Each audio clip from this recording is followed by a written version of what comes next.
Welcome everybody to the March 6, 2012 Shakopee City Council meeting. Call the meeting to order at 7:02. Judy, could you please do the roll call? Yes, Mr. Mayor. Councilor Whiting? Here. Councilor Clay? Here. Councilor Lehman? Here. Councilor Punt, absent. Mayor Tapke? Here. Thank you. All stand for the Pledge of Allegiance, please. I pledge allegiance to the flag of the United States of America and to the republic for which it stands, one nation, under God, indivisible, with liberty and justice for all.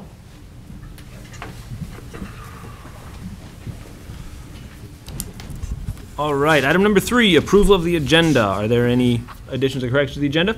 Mr. McNeil. Mr. Mayor, we do have a deletion. That's item 4E1, which relates to the disposition of surplus property in the police department. That will come back at a future meeting. All right, anything else? Okay, entertain a motion to approve the agenda. So moved, Mayor. Mr. Clay, Second. seconded by Mr. Whiting. Any discussion? All those in favor? Aye. Anyone opposed? Passes unanimously. Consent business. Are there any items folks want removed from consent agenda tonight? All right. Mr. McNeil, will you please? Oh, sorry, Mr. Whiting. Oh, I'll make a motion to approve the consent agenda as presented. Mr. Lehman? Second. All right. 4B1 authorizes the execution of a second agreement to water main easement and agreement with St. Gertrude's Health Expansion Project. 4B2 approves a quote for variable frequency drive replacement and backup control system from Automated Systems, Inc. in the amount of $43,355 for installation at the L16 sewage lift station. 4B3, 4, and 5 authorizes repurchase agreements for use by the Public Works Division for the following pieces of equipment. That would be 2 Bobcat skid steer loaders for a price of $7,970.74 from Lano Equipment, a 2011 John Deere tractor at a price of $8,282.81 from Ag Power Enterprises, Inc., and a John Deere mower at the price of $5,890.95, also from Ag Power Enterprises, Inc. 4C1, 2, and 3 grants the following employees full-time regular status after successful completion of their initial probationary employment periods. First is mechanic Tom Larson with the Shakopee Public Works Department. Second is customer service officer Nathan Hook with the Shakopee Police Department. And finally, finance director Julie Linehan in the finance department. 4C4 approves the job descriptions for the positions of finance secretary and administrative secretary and authorizes staff to begin the hiring process. 4C5 accepts with regret the resignation of Allison Burstein from her position as police records technician effective March 30th, 2012. 4D1 approves a rescheduling of a public hearing for the submission of an outdoor recreation grant application to construct a picnic shelter warming house facility within Riverside Fields Park to Tuesday, March 20th, 2012 at 7 p.m. 4E1 was deleted. 4F1 authorizes bills and pass-throughs to be paid in the amount totaling $822,160.90. 4F2 adopts a resolution approving a premises gambling permit for pull tabs for the Prior Lake Water Ski Association at the Shakopee American Legion, 1266 First Avenue East. 4F3 authorizes staff to purchase 20 desktop and 4 laptop computers from Technology, Information, and Education Services at an amount not to exceed $19,500 as part of the city's annual PC replacement plan. And 4F4 approves specified interfund transfers and fund closures for 2011 as prepared by the finance director. Beautiful. Thank you, Mr. McNeil. Any discussion on those items? All right. All those in favor? Aye. Anyone opposed? Passes unanimously. Item number 5, recognition of involved citizens by City Council. Anybody out there would like to talk about any items who are not on the agenda this evening? All right. Very good. There are no public hearings tonight. No business was removed from consent agenda, and we will now go into recess for Economic Development Authority meeting. We need to have Mr. Lehman. Mayor, I make a motion to recess the Economic Development Authority meeting. I'll second that. Councilor Whiting. Any discussion? All those in favor? Aye. Anyone opposed? We are now in EDA meeting. Thank you. Call this meeting of the Economic Development Authority March 6, 2012 to order. Judy, would you please make note of the roll? Yes, Mr. President. Any changes or additions to the agenda tonight? Staff has none. Seeing none, Entertain a motion to approve the agenda. Mr. Whiting I'll move to approve the agenda. moves and Mr. Lehman seconds. All those in favor say aye. Aye. Opposed? Agenda is approved. Next item would be the J&J application for tax increment financing for the Sandmar project.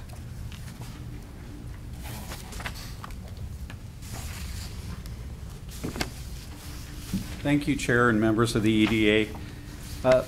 As you know, we have two items on the agenda this evening for the EDA and City Council regarding requests for business assistance. The first one is J&J Minneapolis LLC for Sandmar, and I'll get into that presentation in just a moment.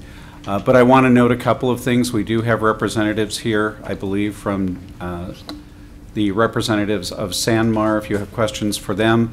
At the table for you this evening are some revised memoranda from Springstead regarding the analysis for both Sandmar and for TriStar. And if you have any questions about that analysis, Tony Schertler is here from Springstead and can help out with those questions.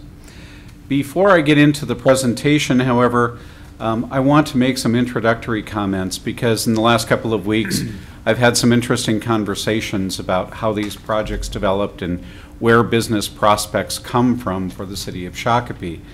And the perception is, at least with respect to these, that they may have come from the Department of Employment and Economic Development or from Greater MSP, which is, of course, recently implemented a marketing strategy for the region. And in fact, in the past, the city has been connected to potential prospects through both of those avenues. But to give you some idea of how this process sometimes works, for the Sandmar project, our first contact were calls and visits to me and to my office regarding sites that were being considered by site selectors for Sandmar. They were considering sites in several cities, and in fact, at one time we understood they were considering more than one site here.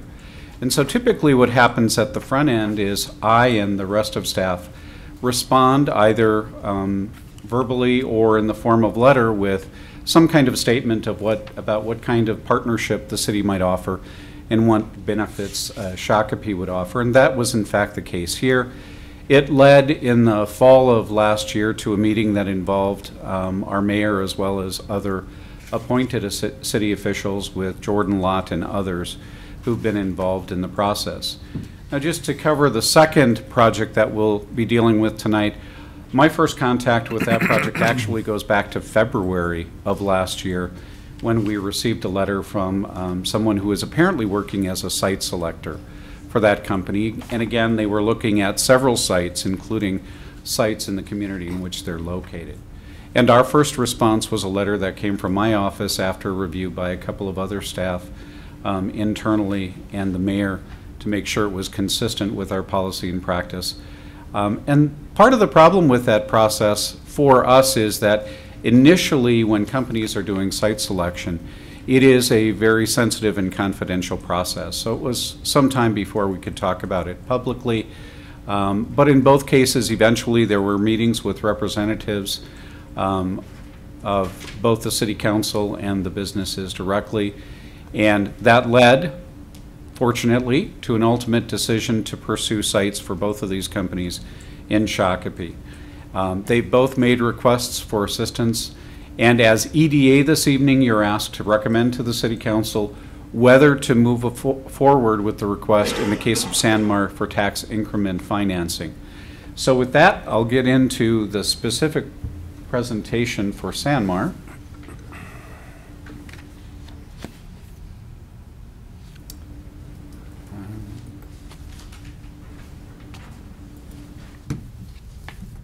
Chris, let's see, never mind. I think I've got it now.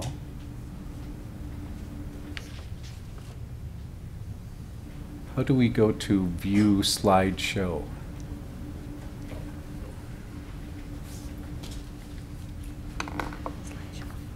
Oh, okay, thank you. All right. My PowerPoint presentation on this is fairly brief. In your package, you've got some documents that indicate the potential site plan, floor plan for this project. Just to reiterate that, the site is about a 45-acre site located in the Opus MVW plat, which is on the south side of 4th Avenue at the intersection with County Road 83. And the company Sanmar is a family-owned business. It's been Seattle-based, as we understand it, since 1972. Their business really is distributing apparel and accessories to a variety of other firms, screen printers, embroiderers, athletic dealers, and so on. What they propose is a 580,000 square foot warehouse distribution center on that site that I've identified. Included in that building is about 10,000 square feet of office and about 160,000 square feet of mezzanine, and that's used for what's referred to as a piece-picking operation. This is a business that does not only large bulk distribution, but smaller distribution as well. Some of the project costs include land acquisition, which is about $5.35 million, site development costs of about $9 million, and total project costs of just under $36 million for the project. In the application, which you have a copy of, you can see the reported wages. About 78% or 117 pay, as we understand it, between $12 and about $14.16 per hour. Another 30 of those pay between $14.70 and $18.99, and then a small portion pay more than that. Total projected full-time equivalent employment at opening of this facility is projected to be about 150 employees. What's requested is about $1.517 million in tax increment. The proposed term is 6 years, and what's proposed is pay as you go. And very briefly, and others from our finance department in Springstead will set me straight if I misstate this at all. Basically, what that means is that the developer upfronts those site development costs, and during the term of the TIF district, they are reimbursed with the increment that's generated by the improvements. The criteria for granting business assistance under the city's policy are set forth here as well. You'll note in the slide that I've mentioned that the City Council has authority to vary from the specific wage requirement that's set forth in the assistance policy. When this was drafted back in 2006, 2007, actually before that I think it was initially drafted, it was during a period of high growth, and there was a lot of discussion about what kinds of jobs the community was seeking to attract. And so the policy as first set forth focused on 275% of the federal minimum wage. Right now that's about $7.25 an hour, so that measure is $19.94 per hour.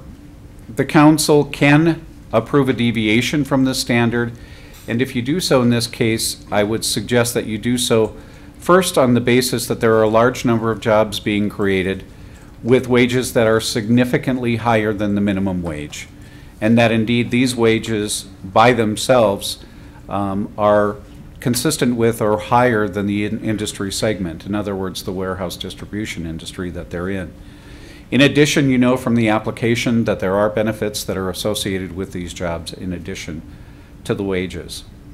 Another criteria in our business assistance policy is that it results in an increase in tax base. Certainly this project would do that. If this evening you recommend to the City Council and the Council approves moving forward with this, then the next steps would be for the city, our attorney, and our financial consultant, Springstead, to put together a TIF plan for this project specifically. 30 days before the public hearing that we would set, which we anticipate would be set for April 24th, we'd provide that TIF plan to the school district and to Scott County. They have the right to review and comment on the TIF plan, although they do not have specific veto authority over the TIF plan. We'd provide notice of the public hearing no less than 10 days, no more than 30 days before the actual hearing on April 24th. And if that hearing is set for the 24th, then the EDA would convene again to review the TIF plan, make a recommendation when you sit as City Council regarding whether or not to approve the TIF plan and move forward with the project. So with that, if you've got specific questions for me, I'm happy to answer them, and others who are here, if you have specific questions for them as well. Thank you. Questions for Mr. Leek? Mr. Lehman? Well, Mr. Chairman, typically I'm not a fan of TIF. However, being that it's a 6-year pay-as-you-go and there's the quantity of jobs and the size of the improvement and the tax base expansion, I guess I'll consider it. However, the concern I have is probably beyond the project, but more of a policy for us. I brought up with Mr. Leek earlier in a day, and we discussed it back and forth, and the business subsidy policy is not being met in this case. And, you know, the fair argument could be that if the global economy didn't crash like it did, it probably would be met at this point. So, in my mind, I'm thinking, do we modify our subsidy policy to take that into consideration in some sort, so that we don't find ourselves deviating from our own policy? Just a... Mr. Chair and members of the EDA, if I could comment on that, and I appreciate Mr. Member Lehman's call earlier today. We did, in fact, discuss that, and he probably hasn't had a chance to look at what I followed up with. In 2011, I did, in fact, prepare a proposed revision to the business assistance policy. It was reviewed at that time by the city attorney and some comments made on it. Because of other matters that have been in front of the EDAC, that hasn't been finalized, but I think it would be wise to move forward with a revision that takes account of these kinds of circumstances. And in fact, the revision, just to preview it a little bit, says that yes, we've got a jobs goal. In fact, I think it includes very similar language, but then says that the council has the flexibility to establish other goals based on the job type, the industry type, and so on. And so I think for the future that would make sense to look at a revision to that policy, more consistent with what your long-term aims are. Mr. Whiting? One quick question. I see on the front page it's talking about a 10-year term, and then it goes back to a 6-year term when it talks in Yeah, Springstead. the 10-year was my error, so I apologize for that. This is more of a question for the Sanmar people. Currently, you guys are releasing some space in town. How many employees do you have now here in town? Oh, this group. Hi there, I made this mistake last time of not introducing myself. So Chuck Kale, and I am the regional manager here with Sanmar.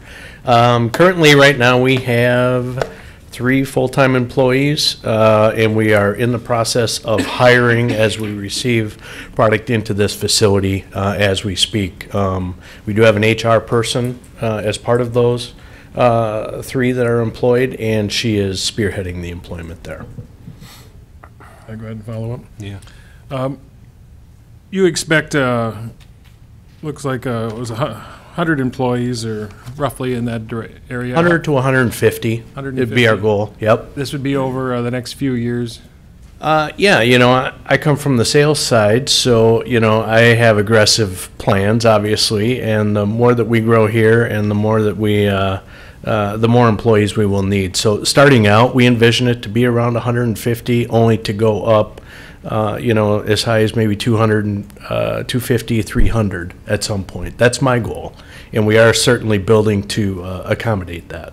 Are these full-time employees with benefits, or are they temp? They help, are. or, They are. And one of the, you know, you can look at the base pay of someone that's picking and packing orders, but if you also look at things like their 401k contribution, we do what's called a 2-for-1 match. If you contribute $650, company will give you $1,300, and for someone in that type of pay scale, that's a very good 2-for-1 match. They also get benefits as well, health insurance, dental, and also vision. Just to continue a little bit, I do have some reservations, because we do have the policy with the jobs goal. I realize we can deviate from that also. Maybe this is something we can look at our goals session and review at that time. Yeah. Maybe that's a better time for it. I have a quick question, as long as you're there, and you signed in, right? I did. Oh, okay. I didn't last time, I don't think, and I apologize. If you would. Oh, see. We signed in over there. Oh, it doesn't count. We should take that pad away from over there. This confuses people. Probably should. Yeah. Okay. But then we only get the people who speak. No, it's been so long, I forgot my question. Could be the antihistamines. Or the age. Or the age, yeah. The health benefits for your employees, I think, recall what percentage of that cost the employer's paying? Katie, if you have the specifics, the last numbers I saw are somewhere in that $335 to $340 per hour is what we value that at. So, And yes. that would be what percentage of the total cost of? That You can I get do not back- know the answer You to can get that. back to me. I just had one question for Mr. Leek also. Going back to we're looking at a base wage of 275% of minimum wage. What was the minimum wage when that number was or percentage was established? As I recall, when it was established, it was something on the order of $5.25 an hour that we were looking at. So when we were starting to deal with this in 2005, 6, and 7, we were looking at wages of $15 an hour. And if I recall correctly, the discussion at that time was that we were getting a lot of proposals for businesses where the wages were in the $7 to $9 an hour range, and the concern was about the livability of those wages. Of course, federal minimum wage has ramped up fairly substantially since then, not to get into the politics of federal minimum wage. But 1994 is significantly different than was $14 or $15 an hour at the time. Okay. Thank you. Mr. Lehman? Mr. Chair, is it possible that Springsteads can give us a once-over on the sheet that was on the table that I briefed over but didn't really have a chance to study into? Or Chairman, or if you could point out what's different in Yeah. this than from what we read in our packet? my name's Tony Schertler. I'm with Springstead, with the Housing and Economic Development Group. There were some typos that I will take responsibility for. My secretary actually sent you the draft version 2 and not the final. And so when I was reading your board report this morning, I thought, oh, we had a couple of typos. So there's no significant difference. There were just a couple of typos in the document, nothing substantive on the analysis. Okay, thank you. Mr. Tabke? Yeah, I just wanted to say that I agree with Councilor Lehman and Councilor Whiting entirely about the policy, that we need to relook at that and make sure that it's updated and put into the policy consistent revision every year or 2 years, that we look back at that as often as necessary to really reflect whatever economic times are going on right now. But I personally don't think that's a reason to not go forward with this, because I think that the wages, like Mr. Leek said, are well within the industry standards and will provide a lot of good jobs in Shakopee. And that one thing that hasn't been revised, and when we do revise it, we'll definitely, I would assume, revise it down to make sure that we have good quality jobs coming here. So I'm just really excited about this project. Mr. Chairman? Yeah. The reason I brought it up, Chairman, was I kind of wanted to get a sense, a feel from the EDA/council to see if we're on board to actually do that, because if we don't, then we're going to be in breach of our own policy now and moving forward. And I don't want to be there, so. How was your sense of it now? Well, I sense we're going to have a discussion about it, and apparently the EDAC has been working on this, for a year or so with the legal department, and it kind of makes sense to me that you really can't have the expectation that we're going to be able to meet what's currently in our policy in the economic situation that we find the country in, or the world for that matter. Doesn't mean that you don't tweak it back when the economy comes back. And I also think there's certain types of businesses that aren't going to be able to meet that requirement. Maybe this is one of them instances, but there's also other kind of industries that no matter what they did, will never meet that requirement. You know, some of the fast food joints, nothing against them. I'm just pointing out that there are a segment of our workforce that very important, but will never meet that requirement. Mr. Whiting? Mr. Lake, maybe you can help me with this. Clearly, we cannot meet the goal of the jobs according to our own policy, but part of our policy also states that if job creation is not part of the goal for this TIF, something that's specific, tangible, and measurable would need to be put in there. Can we slip that in there with specific, tangible, and measurable? And I think we can, and I tried to outline that based on my conversation with Attorney Bubel, who we work with at Kennedy and Graven on these kinds of issues.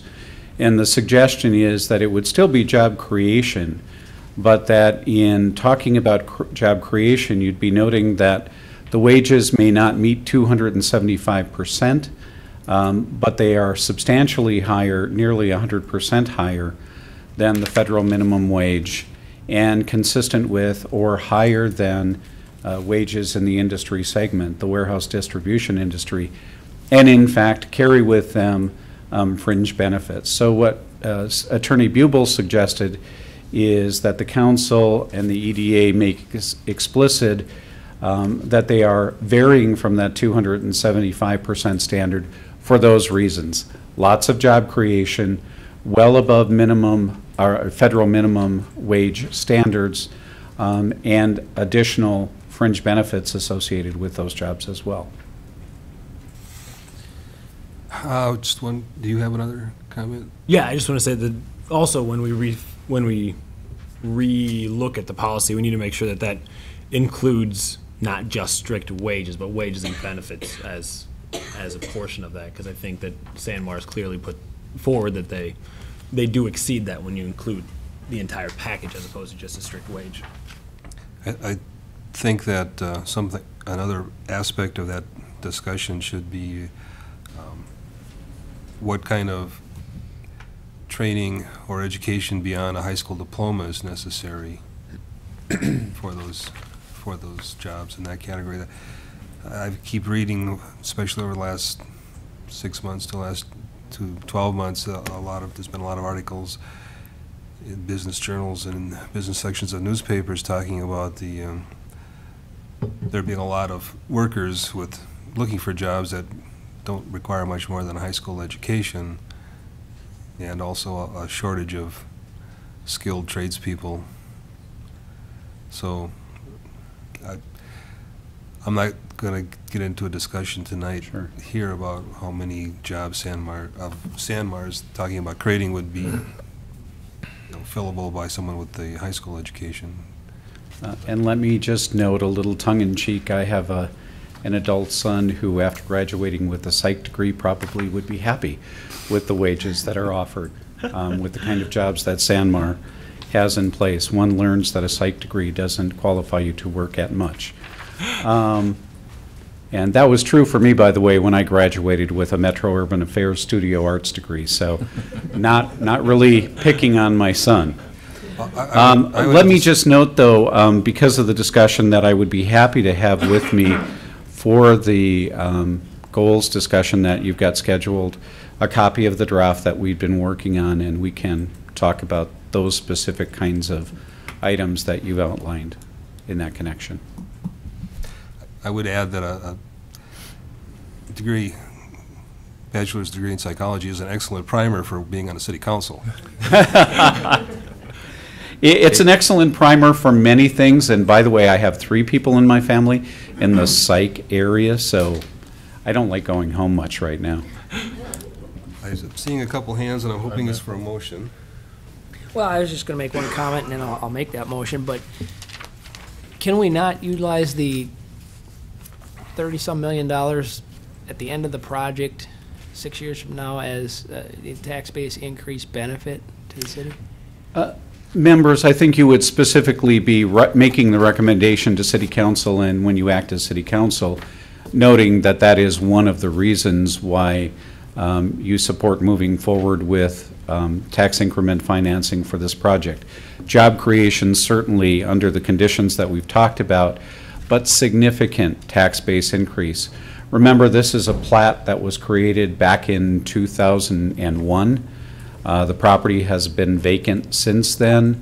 And as the analysis from Springstead shows you, there's not an inordinate profit here or margin that results from granting TIF here. So it meets that but-for analysis. But for the assistance, the project would probably not occur. But tax base increase can still be one of the stated reasons why you support moving forward with the development of the TIF plan and the public hearing on that TIF plan. Chairman, I'll make a motion to, I'll move that we recommend the city council to initiate the process for creating a TIF district to provide assistance to Sanmar as outlined to the EDA. Second?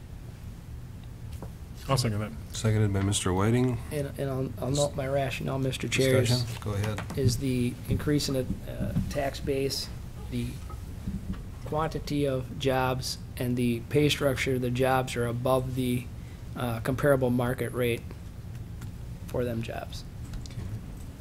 Comments? Any other discussion? I agree entirely. Wow. How about that? Then I better move to a vote. All those in favor, say aye. Aye. Opposed? Motion carries unanimously.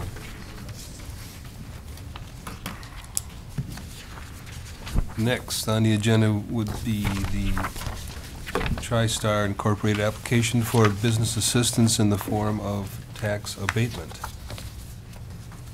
Thank you, members of the EDA. Before I leave Sanmar, I do want to note something that I think is terribly unique about them and is also true for TriStar, which is the next company that we'll be talking about. Our understanding is that during the recession, neither of these companies laid off their employers, despite the fact that they had some impacts. In the case of Sanmar particularly, my understanding with TriStar is they've managed to continue to grow in their market segments by doing vertical integration, and Mr. Dahl, who's here, can talk about that in more detail. He's got a presentation for you as well. TriStar is a company that currently is in Faribault, Minnesota. It was founded in 1992 by Pam and Rick Dahl. Initially, it provided cable solutions for those who are in need of cable.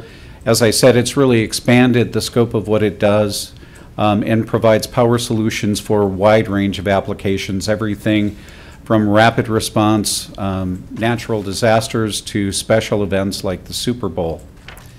What they propose in the long term is a 179,000 square foot manufacturing facility in Dean Lakes. Phase 1, which is the subject of this request, is about 130,000 square feet, of which about 22,000 square feet is office space and about 47,000 square feet is storage for the product which they manufacture and sell. Phase 2 would add an additional manufacturing process that they currently contract out for, but it's not a part of this application. As I noted, they're a company that continued to grow through the recession without laying off employees. And part of the reason that they have looked a little bit further, I think they will tell you, is that they've expanded into areas that require more engineering expertise on their staff, and so they're hiring additional types of employees with additional expertise. And that market is a little bit further north than their current location. The site is 28 acres, which has been replatted from 4 lots that were part of Dean Lakes into 1 lot for their purpose. It is along Trunk Highway 169 and immediately adjacent to the open space and wetland complex that's on the west side of Dean Lake. Their project costs, as you see, are about $3.13 million for land acquisition, about $9 million for construction, including utilities improvements, total project costs being about $15 million, and the county assessor's office has indicated an assessed valuation range of about $9.65 to $11.3 million for the project when completed.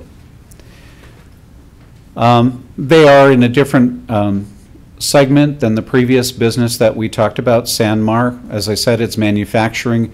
They have an expanded engineering employment base.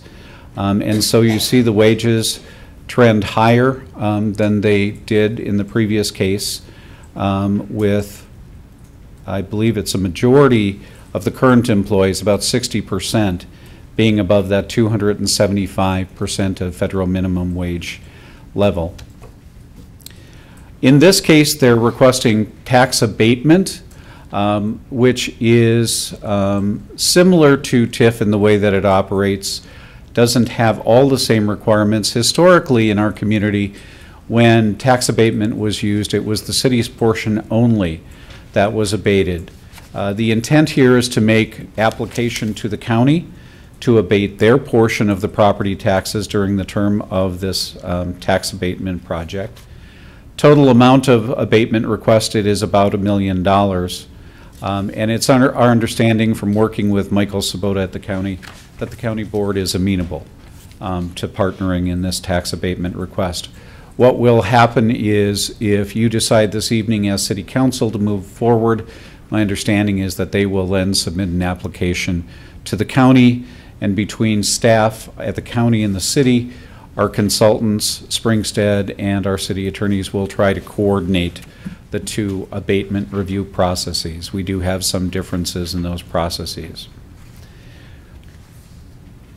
I've simply noted the criteria, and I think in this case, a little bit different than the last case, a majority of the jobs that would be created would meet even the current business assistance policy standard. Note that it says the maximum number of livable wage jobs. It doesn't currently say what percentage of those jobs we should be talking about. If you recommend to the City Council and the City Council approves moving forward with this project, then the next steps, a little bit different than the previous one involving TIF, would be again to work on the development of a development agreement for the project. There would be a public hearing held on this project as well. Right now we anticipate that that would be held on May 1st, so the EDA would have another special meeting and the City Council would act at that time as well after the public hearing. If you have questions, I'm happy to answer them, and we do have Mr. Dahl here, the architect, as well as a representative of the firm that's been working with them on this project for them. And I believe Mr. Dahl has a presentation, as does the architect. Chairman, I have a Do question. you want to entertain questions before the presentation? I'm happy to entertain questions now so you can get into the good stuff after I sit down. Otherwise, Matt's just jumping up and down here. Okay. Go ahead. Mr. Chair, does the master development agreement that we have on the Dean Lake site in its entirety bleed over into the agreement, the developers? There is applicability here, and thank you for that question. We are still sorting through that. Basically, if you remember, and I know that you do, when Dean Lakes was developed, there were transportation infrastructure improvements at the interchange. And part of the development agreement provided that taxes from the retail portion of that PUD could be used to offset future business park projects, assessment costs for those intersection improvements. The agreement, it's a fairly long master agreement, provides that the business has to meet specific job creation goals for that to occur. Now, when we did our first analysis at a staff level, we were looking at the 179,000 square feet. And at that level, it wouldn't have met that requirement, but we're really talking about the 130,000 square feet. So we're refining the analysis, and right now I think that the project will be eligible to use taxes from the commercial to abate their infrastructure improvements from the county road improvements. Yeah. Well, we also had, in that master development agreement for the Dean Lake project was, you know, a lot of conservation areas, a lot of natural spaces. Some of them are upkept on a regular basis and these types of things. Does that apply now to this property too? Those requirements still apply to this property, and the thing that's a little bit different about this property is that as a part of their plat of the property into one lot for the development, they've actually given to the city a slightly larger area than already was subject of that conservation easement. And that portion that they gave to the city also includes a portion of the trail that's in the rest of that area. The architect can talk about it in more detail, but they have some very specific thoughts for this project about how they would further enhance the environmental quality of the site. And that relates to how they've sited the building, the kinds of landscaping and drainage design that they would do. So, Very good. but all those requirements would still apply, yes. Anybody else questions for staff? Okay, let's go to the other presentation. All right.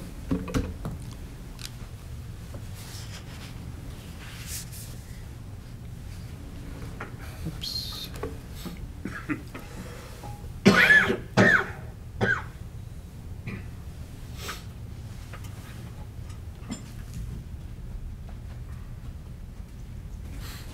Thanks, Chris.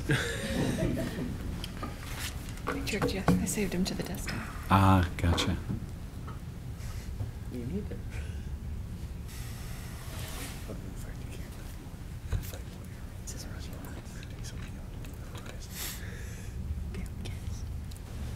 All right.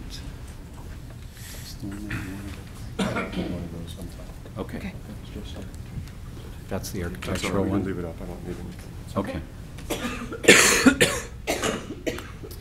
My name is Greg Anderson. I'm a partner with Anderson KM Builders. We've been working with TriStar for the last year or so, not quite a year, in helping them look for sites, analyze sites, and we're excited here to be here tonight and talk about the site here in Shakopee.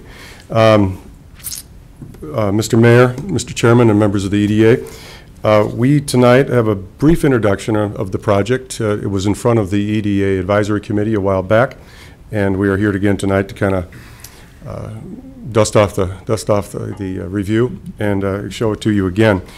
Tonight you'll be hearing from Rick and Chris Dahl, father and son and part of the ownership of the company, along with Paul Holmes, a principal from Pope Architects. We'll give you tonight a brief project overview, a real rundown from TriStar themselves, and then a design overview from Paul. We're currently working on the due diligence for the project, and we appreciate your lot consolidation approval recently. It won't be long. It was talked about a little bit ago about the trail easement that'll be brought before you for vacation before the council, and that'll happen here in short order. TriStar has entered into a purchase agreement for the property of the 28 acres along 169, and our goal is potentially have closing on or about June 1st. With that, you'll see tonight, as was talked about a little bit ago, Phase 1 of the project is 130,000 square feet. Phase 2 would be approximately 50,000 square feet in a new business venture that TriStar is considering. And the other phases will also be considered that Mr. Holmes will talk about, that will fit with their growth needs and growth projections as in years to come. We believe that this company truly fits your ordinance, fits the request that we have tonight for tax abatement. But we think the project really meets the goals by creating very strong, high head of household employment opportunities. It increases the tax base, and we certainly increases the commercial development of this particular area in line with its initial intention. With that, I'd like to switch this over to Mr. Chris Dahl, so we may switch this over to the Dahl presentation first. And if you have questions, we'll be here. Thank you.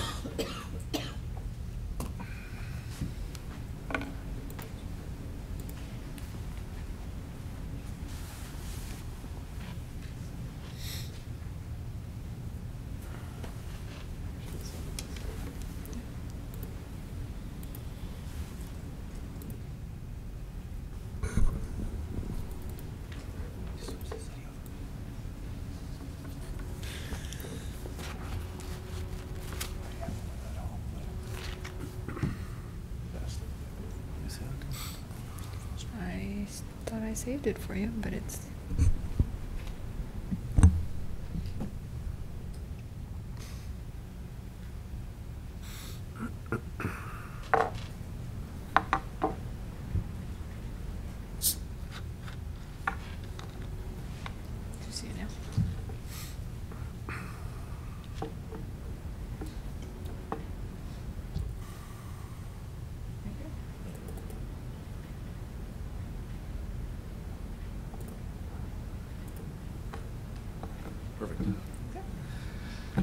Well, for starters, I'd like to thank the City Council for allowing us to come in on a Tuesday night. We appreciate you giving up your time for us.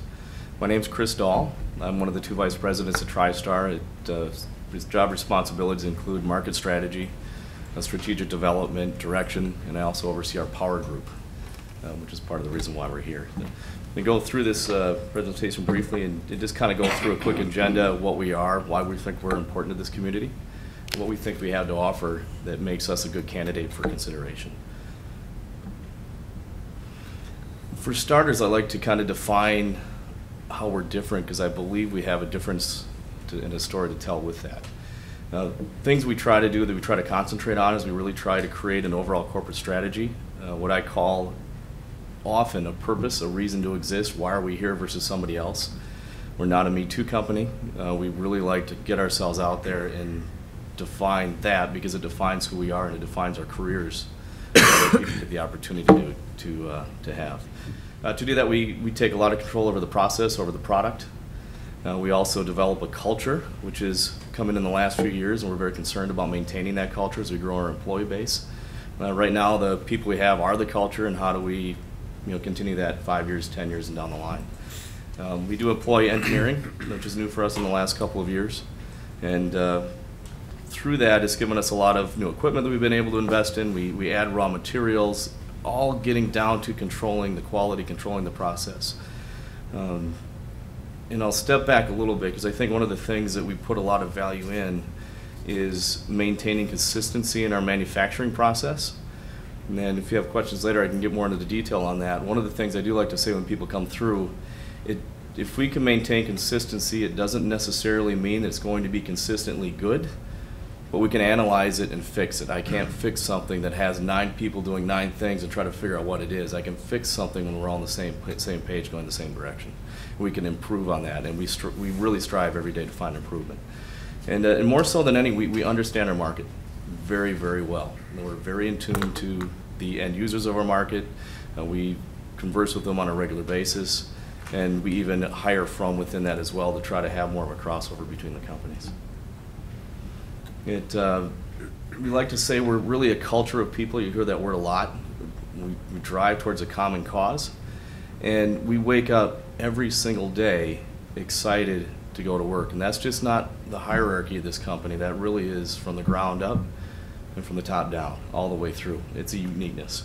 I like to tell people when they come in and interview at TriStar, and I think more people are picking up on this and they're using it as well. Your spouses are happy that you came to work for us, because we send people home happy, and we send people, wake them up in the morning happy. It's just a difference that we've got that I don't see a lot of places. I see it in some of the more successful organizations, but it's a career. It's more than a job.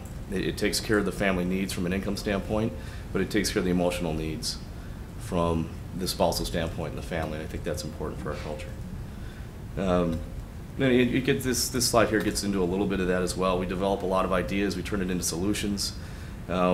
We have a drive and a passion to learn from ourselves. And we very rarely look at our competitors and see what they're doing. We tend to compete against ourselves and what can we do to make it better, constantly improving what we're doing, but not so much towards a customization every minute, every turn. It's just really how did this one work? Even if it's the top of the market, which most of our products are, we're continuing to say, how can we do it better? And I think that it just creates a mindset that's unique in the manufacturing process. Engineering for us was really another driving force. It allowed us to sit there and whiteboard and do a lot of conceptual ideas that we can throw out there and we can talk about, and it's a very fast engineering pace, which they love too, because it keeps engineers challenged, and at the same time they keep us kind of a little bit held to the ground as far as not getting too out into left field and really putting some good solid engineering structure into our products. And really we have a lot of pride in what we do. From the very start, from fabrication all the way through in the finishing. You see a lot of QC things get put in there, and it's not put in there so that we can analyze as much as we put in different QC levels. From the manufacturing standpoint, I have QC people that will look over a product. We also have a sales angle on it. And for most of the people like me that don't necessarily know the intricate details, if I send a QC manager out to look over a widget, they're going to almost get too close and see the trees instead of the forest. They're going to look at the wiring, they're going to look at the pull test, they're going to look at this. Well, the salesperson like me is going to walk over there and say, okay, does it look good? Does that look good sitting 15 feet over there? Does that look like what I expected it to look like? I don't know how the thing operates. That's for the engineering people to understand that portion of it, but I can sit there and say, this is a good quality piece of equipment. And because of that combination, it's really kind of excelled us into the forefront of just design, product design, innovation, and performance. And it all leads back to that purpose, that reason to exist. We're proud of what we do. We empower our people to make decisions. We encourage them to go out there and make mistakes and learn from it. It's a uniqueness throughout us. This particular picture is it's our other vice president. It's Mr. Dan Murkey that's looking off in the distance. If he wasn't such a nice, good, wholesome person, I never would have honored his personal request to put his picture in this presentation. Going through this, really what we are. We started out as a welding cable company. We are a company that extrudes wire and cable, and we got into welding lead. It started us out in our world that made us different than everybody else. When we came to this market, the general rule was you can get any color cable you want as long as it's black. And in order to make it black, you got to put black color chips in it to get that color. All we decided to do is we went direct to the end users, which are the big steel erectors in the top 100 and 500 contractors, and said you can get any color you want, we can make it today, we can ship it today, and we can put your name on it. And when they were losing tens of thousands of dollars on large jobs based on people stealing wire, because it's copper, and also just various contractors being on the same job, and as it's all getting divided up, people tend to take the better stuff than their stuff they brought on. This gave some uniqueness. And so we felt if we can offer that at the same cost, it gives us a reason to be there, and that gets right back to a reason to exist. We're different, we're inviting something that's different to it. And also some of the fabrication we're bringing that came later in life that we're now reintroducing to the welding market that gives us a uniqueness. And this is my business unit. We took the color cable idea and we extrapolated it to the rental market on generators. For example, Ziegler Caterpillar is right down the road. In the beginning, they would take a look at doing yellow cable because Cat's yellow, Greco would be orange. Cummins was blue at the time, that's now switched to red. But again, it gives identity out on a job site that people didn't have before. And all things being equal, it really gave us name brand recognition, and it gave us what we needed to do. That transferred a few years ago, back in about 2006, after we did a study that showed that we had a very dominant market share, and we saw sales in my unit they were solid, but they were the growth wasn't really what it was. We were found at that time to have somewhere between a 64 and a 68% U.S. market share of all rental cable out there, which makes sense on us. Keep in mind, we're the only company that you could pick up the phone, you could get it same day shipment. The way it worked before is you would call the big master wholesaler, you would order it in, that would come in 2 weeks later, you'd have to have someone to assemble it. We did all that and shipped it the same day. And it made us very attractive for the rental companies. But we started getting to stagnation, and the reason why is because of market share. And so we started really having the conversation of, and this leads towards the building side of it, what does our stuff connect into? How can I take that same phone call that's coming in, that same satisfaction level we have from the customer base and the relationship, and say, hey, we can do that too. And we tried doing it on our own for a while, and eventually wound up bringing in a person that really is from the industry, helped really start our industry back in 1985. And it gave us the mindset and the understanding. Yeah, but through this, we do a lot of natural disasters. When Haiti happens, you don't have 2 to 3 weeks to respond. The doctors have to be on site in the next 24 to 48 hours. There's nowhere for them to stay. We're setting up the shelters. We're setting up the medical facilities. We're setting everything up from a power side. So when the generators get there and they erect the tents, we're everything in between. Same thing in the PGA course. If anyone watched the Honda Classic this weekend, there's nowhere to sell a hot dog in the middle of the 14th fairway unless you put up the tent, and that's all run off of our equipment.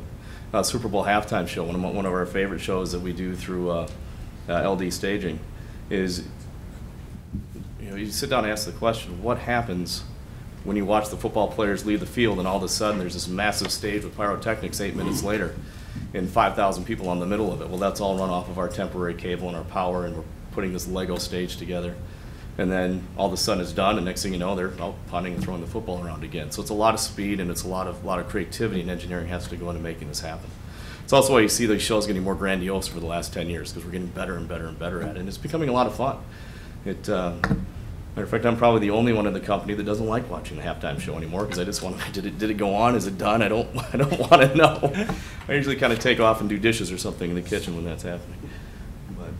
And this is just kind of a quick slide. That's the 2007. We got into electrical distribution manufacturing, and really vertical, where we make almost everything, including a lot of the components we're bringing in-house, because we find that a lot of them that we used to buy got sent offshore. And not that an offshore is good, bad, or indifferent, but they're not designed for our use, and our use is to fly it out to an oil platform, and our equipment has to be used out in the Gulf today, and next week it might get thrown on a plane, brought back to this country, put on a semi, and it does the Rolling Stone concert tour, bounces down the road, and it just, these products aren't designed to do that and hold up anymore to that type of mentality, and that type of abuse. And so we bring a lot of in-house, again, to maintain the consistency, to maintain the quality. Generator docking stations is another one of our business units. It's new and it's exciting.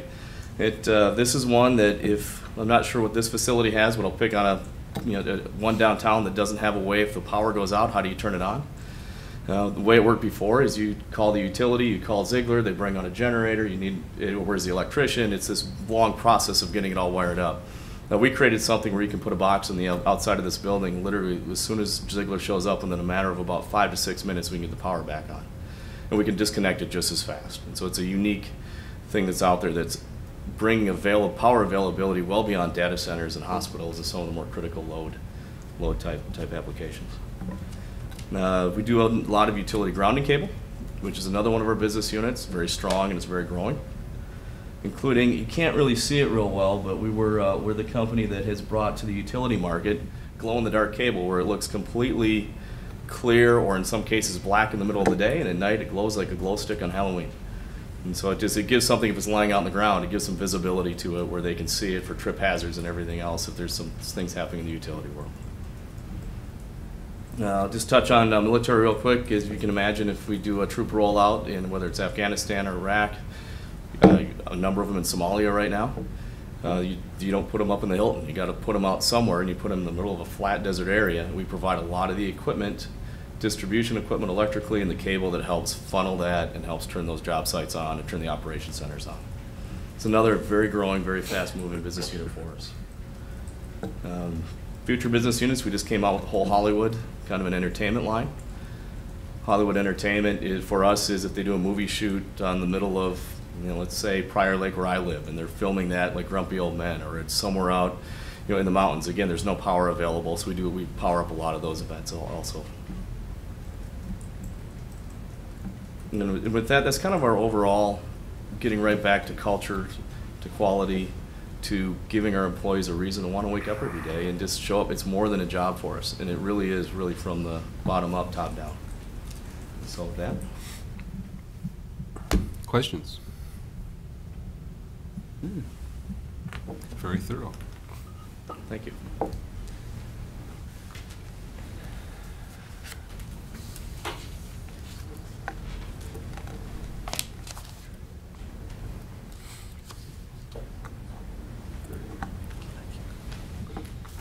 Good evening. My name is Paul Holmes. I'm one of the principals at Pope Architects. It's been our pleasure to work with TriStar for the past year or so, envisioning what this building will be like. We have schematic design done, and we're working through process design on the inside of the building to get the right equipment in the right places and that sort of thing. Let me give you a quick overview of the project.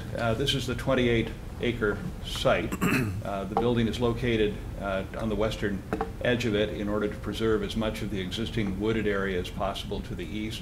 Here's the existing trail system that runs through, and as Greg Anderson said, there is an easement over this area, so this is being given back to the city with the trail on it for maintenance and for use. There will be a pedestrian connection from the building for employees to get to that trail system as well. The building does expand, if needs be, to the north as well as to the east. And it is possible that in the future there may be another TriStar or related use that could be developed in this area, but there are no plans to do that now. And it's TriStar's sincere hope that the site will stay in this condition so that their employees can enjoy the nature of the site. The building footprint, as has been said, is 130,000 square feet in its first phase, the office at about 22. This piece of the building is a second phase where there will be a new process that goes in that TriStar is not doing now. That will be in the future, at least a couple years out.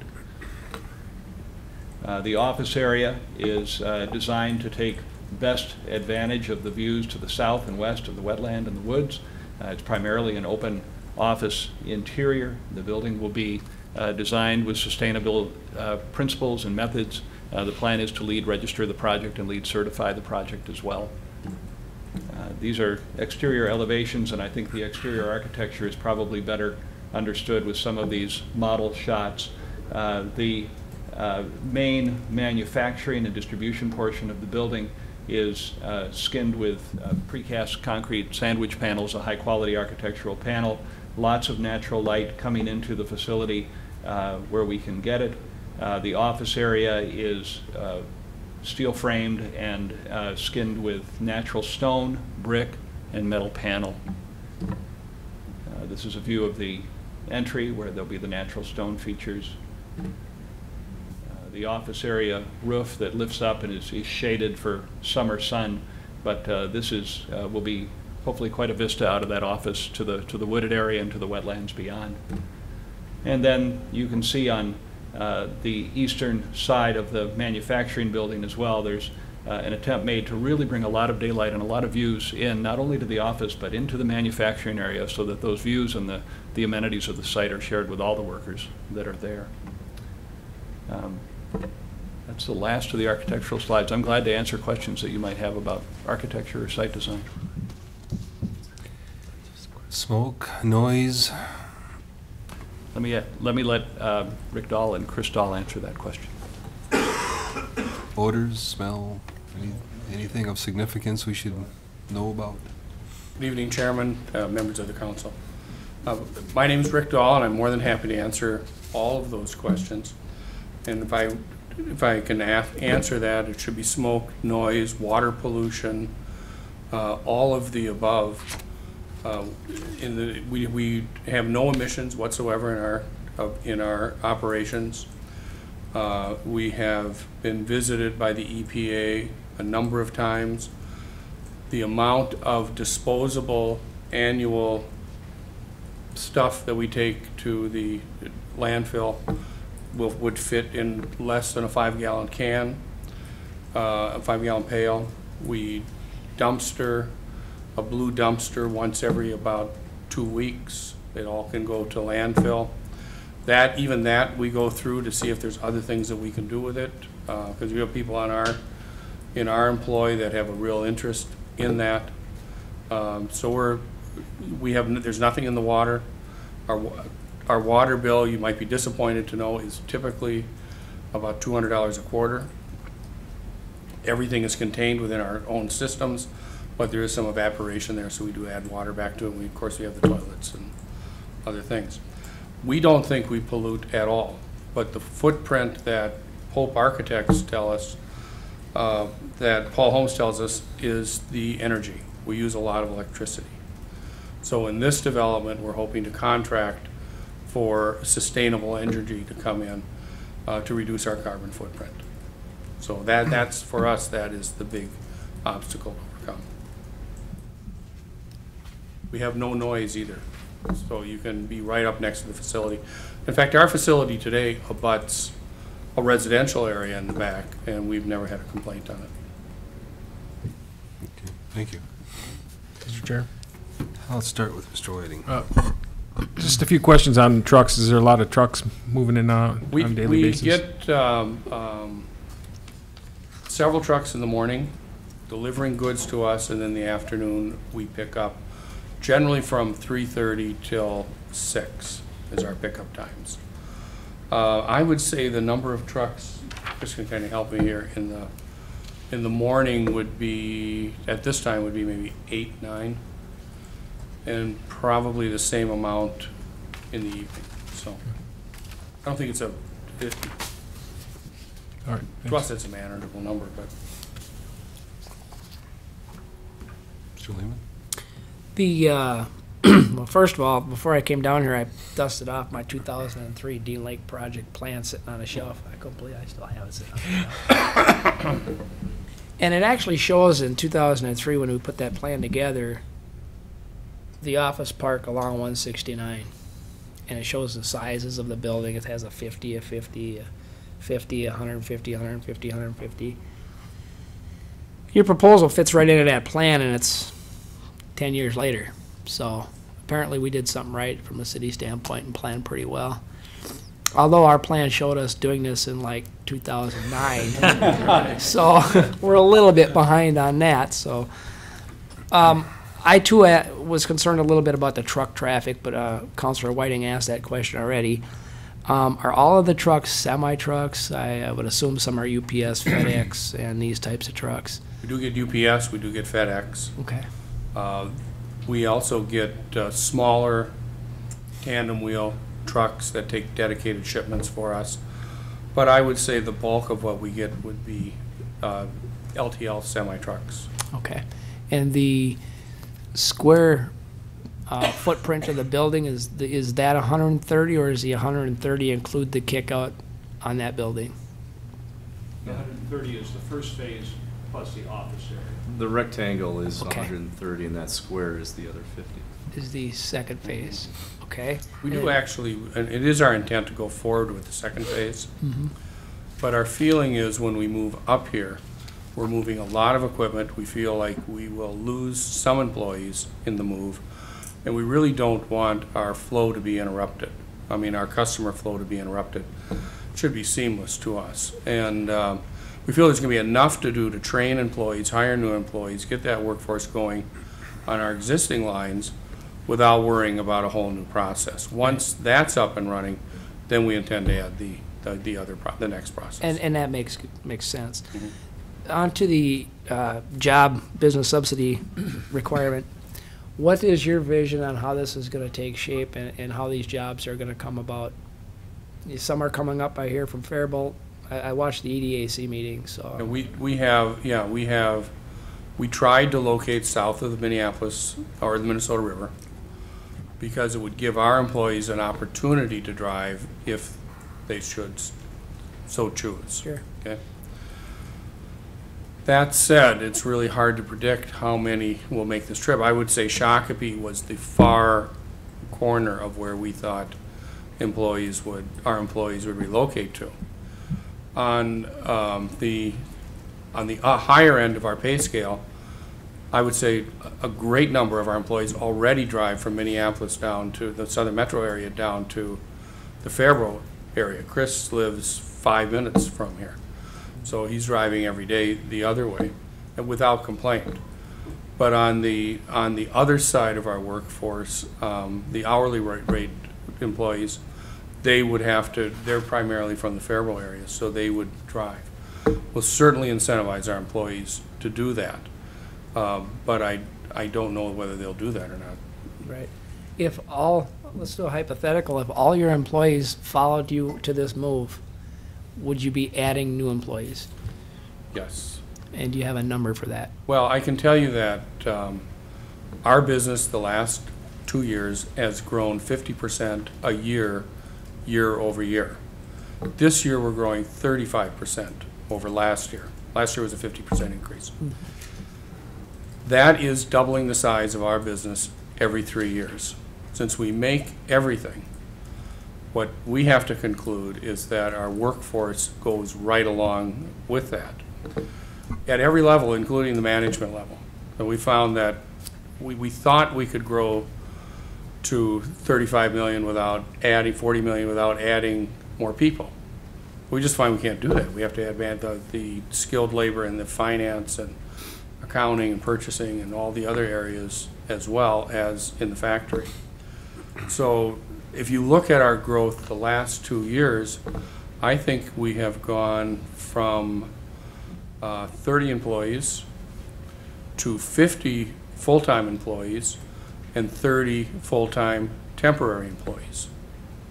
So we've had tremendous growth in the last 2 years in our workforce, and that's been during the recession. Michael was right that we did not lay off during the recession. We had a 40-some% decrease, just like everybody else. But we felt that it was important to retain our workforce, so we did not lay off. We did develop new products, go into new industries, bought a lot of equipment, verticalized a lot of our factory, and when the economy started coming up, that was what was responsible for our significant growth. And I think our employees are appreciative of that. I would hope they are. It's not our intent to lay off employees coming up here. And I would think over time, if you go 5 years out from when we're moved to Shakopee, I would submit to you, most people will be living in Shakopee. Will either come from Shakopee or living in move to Shakopee. That's what I would think. So. Mr. Chair, as an additional answer to the question, as you have it in front of you, I think the application says your current full-time equivalent are 50 or 55 employees. And after 2 years after the opening of this project, you estimate, and I think somewhat conservatively, it'd be about 80 full-time equivalent employees. Right. So I think that's what represents the growth in their workforce as they project it right now for the actual full-time equivalent employees. I should mention about our temporary employees too. We hire temporary employees. The reason we hire temporary employees is we have very sophisticated equipment that it's hard for us to find trained employees to run. So we hire a temporary employee and we put them on a 6-month trial basis. During that trial basis, they can, if they don't like working, they can quit their job. If they don't come to work, they can lose their job. That's a true trial basis. After that, and they will start learning the various equipment that we have. After that, at their pace, they will learn the equipment until they become very skilled at a piece of equipment, at which time we roll them over into our full-time ranks with all the salary benefits that go along with that. And I would submit to you that a full-time factory job in our factory is, on the average, is about twice, I just put it a different way, averages about $25 an hour, so, or more, and goes up from there. So it's, and we have very good benefits as well. It's a nice looking building. It's in the right location. And I was really surprised that it just fits right into the 2003 plans that we put together. So we were very excited about the location. It was our intent not just to find a factory location, but to find a corporate headquarters where our people could really interact with one another and do what we do best.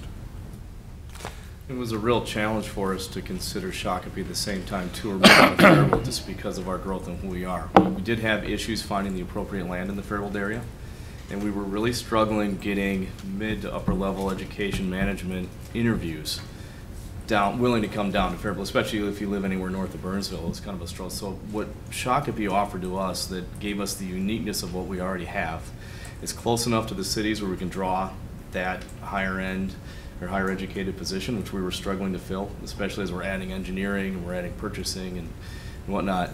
But it still gave us a little bit of a ruralness. We have an amazingly strong group of farm laborers, and growing up on a farm, I understand the difference between what all my friends did in the cities, from the city, and what I had to deal with waking up early every single day, and Saturday and Sunday were just work days for me.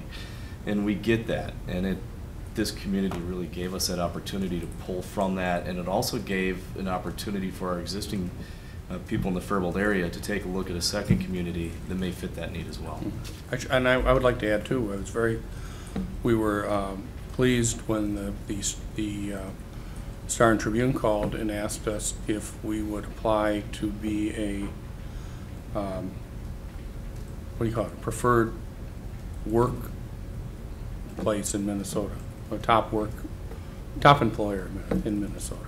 So we were nominated for that. I don't know who nominated us or how we got nominated, but they called them. They're happy about that. So. Are we to the point where we can entertain a motion? Mr. Whiting? I'll offer a motion recommending to the City Council that it directs staff and the city's consultants to initiate the process for developing a tax abatement plan and schedule a May 1st, 2012 public hearing on the plan and development agreement to provide assistance in the amount to be determined to be necessary for the proposed 130,000 square foot TriStar manufacturing office facility to be located at Deans Lake PUD, because the project represents significant job creation. Mr. Lehman? I'll second it with the increase in tax base too. And you're fine with it? Yep, that's fine. I'll add that, yeah. We have a motion and a second. Motion by Mr. Whiting, seconded by Mr. Lehman. Discussion? Seeing none, all those in favor say aye. Aye. Opposed? Motion carries unanimously. Thank you very much.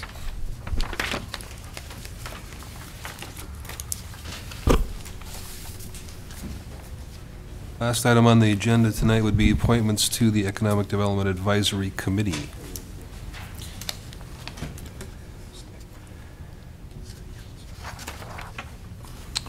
We have,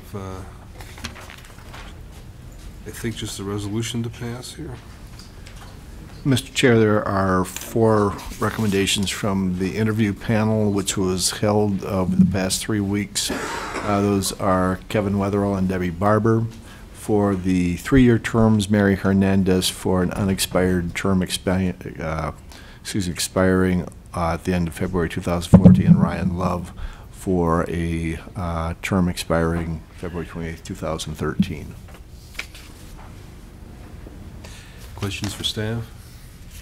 Mr. Lehman? Why did we not just refill the, well, we did refill the unexpired terms, but we used an existing member? One of the incumbents is being recommended for appointment to one of the unexpired terms, correct? So, in our policy, we only allow so many terms, right? This is one of the ones that meets on a regular basis, and so there is a 3 term limit on that. So does this appointment to an unexpired term count as a term? I don't know the answer to that we've come up against that Typically, they before. don't. Right. But find out when we get to that point, I guess. Or ask the answer lady. Mr. Mayor, members of the City Council, my recollection goes back to when the rules were created. And when they were created, they said that all of those who were serving now were considered incumbents, and that would not count towards the 3-year term maximum. Okay. So at that particular time, a person could serve 3 3-year terms, plus maybe the 1 year or the 2 year that they were currently serving. This is a little different situation than that I'm not aware that we've ever encountered, but it would make sense to not consider it a full term. Okay. Other questions? Mr. Whiting? Mr. Chair, we interviewed a lot of great candidates for these positions and talked to a lot of people. These 4 came out on the top and were excellent candidates, and I do want to thank everybody for coming out and applying. Too bad we couldn't get everybody on, but these were the best candidates suited for the job. So with that, would you like a motion? Yes, please. I'll submit these names for the Economic Development Advisory Committee and recommend their appointment. Resolution number? Resolution number 2012-1. Motion has been made, seconded by? Second. Mr. Tabke. Discussion. Mr. Lehman? I think it was January 3rd that I brought up my concern with this process, and basically now what we have is as I said then, the mayor appointed himself to the interview panel, and now the mayor has appointed his campaign manager to a board and commission. Looks bad. I'm not saying it's a bad person, it's just the process looks bad. It looks like Chicago politics. No, Chicago politics, there would be like $100,000 well, right. along with that appointment. We would have taken somebody out in order to make that space open. Yeah. Yeah. It just looks bad. Okay, thank you. Any other comments, discussion? Seeing none, all those in favor say aye. Aye. Opposed? Aye. Motion passes with Commissioner Lehman dissenting. Is there any other business to be brought before the commission tonight? Mr. Chair, just to note that in order to accommodate the Sanmar schedule, there will need to be a special meeting of both the EDA and the City Council for April 24th. We'll put that on a future agenda to appoint, but just so that you have a heads up at that time, or at this time. Okay. Tuesday. That's the 4th Tuesday. April 24th, you said? Correct. 2/4? Okay. Then, entertain a motion to adjourn. So moved. Mr. Whiting, seconded by Mr. Lehman. Adjourned to March 20th. March 20th, 2012, 7 p.m. All those in favor say aye. Aye. Aye. Opposed? Thank you, gentlemen. We are adjourned. All right. Thank you, Councilor Clay. Chairman Clay at that point. President Clay. President Clay. Let's to be technically correct. I appreciate the correction. Thank you. Thank you, President Clay. We reconvene City Council meeting at 8:22. Item number 10A1, J&J request for tax increment finance assistance for Sanmar project. Thank you, Mayor, members of the council. Because you've just had the presentation on this project, the action asked of the council, based on the recommendation of yourselves sitting as EDA, is to pass a motion initiating the process, setting the public hearing for the creation of a TIF district to provide assistance in an amount to be determined necessary for the proposed Sanmar 580,000 square foot warehouse distribution center to be located in the Opus MVW plat at 4th Avenue and County Road 83, because the project represents significant job creation consistent with the business subsidy policy, but noting the variance for these jobs having wages that are greater than the federal minimum, but not 275%, and being consistent with the market. And B, that the project will result in a significant increase in tax base for the city. As the administrator just noted, you're asked to direct staff to set the TIF public hearing for a special meeting of the EDA and City Council on April 24th, 2012. And no, they didn't teach me to write those kinds of motions in law school years ago. Apologize for the length. You got any other? Councilor Lehman. I'll move to, Do that. yeah, What he said. I'll make a motion to initiate the process setting the public hearing for the creation of a TIF district to provide assistance in the amount to be determined necessary for the proposal Sanmar's 580,000 square foot warehouse distribution center to be located in Opus Plat 4th Avenue and County Road 83. The project represents a significant quantity of jobs being created above the market rate in the comparable fields, and it substantially increases the tax base for the city. It's consistent with the business subsidy policy as discussed. Direct staff to set the TIF public hearing for a special meeting of the EDA City Council, April 24th, 2012. I think I got it all. Well done. Do we have a second for that? I will second the process of setting a public hearing for the creation of the TIF. No, I'll second that motion. Have we got any discussion on the motion? All right, seeing none, all those in favor? Aye. Anyone opposed? Passes unanimously. Can you leave the toys here? I want to take a look at it. Item 10A2, TriStar application for business assistance in the form of tax abatement. Thank you, Mayor and members of the council. As with the previous request, what you're asked to do is consistent with your recommendation sitting as EDA. Pass a motion directing staff and the city's consultants to initiate the process for tax abatement plan and development agreement to provide assistance in the amount to be determined specifically to be necessary, and to set a May 1, 2012 public hearing thereon for the proposed 130,000 square foot TriStar manufacturing office facility, which is to be located in the Dean Lakes PUD, because the project represents significant job creation consistent with the goals of the city's business policy, and the project will result in a significant increase in tax base for the city. All right, Councilor Lane, everybody's up for this one. Holy cow. We'll go, Councilor Clay. I'll move that action. Thank you. So eloquently stated by Mr. Lee. I'll second that. Seconded by Councilor Whiting.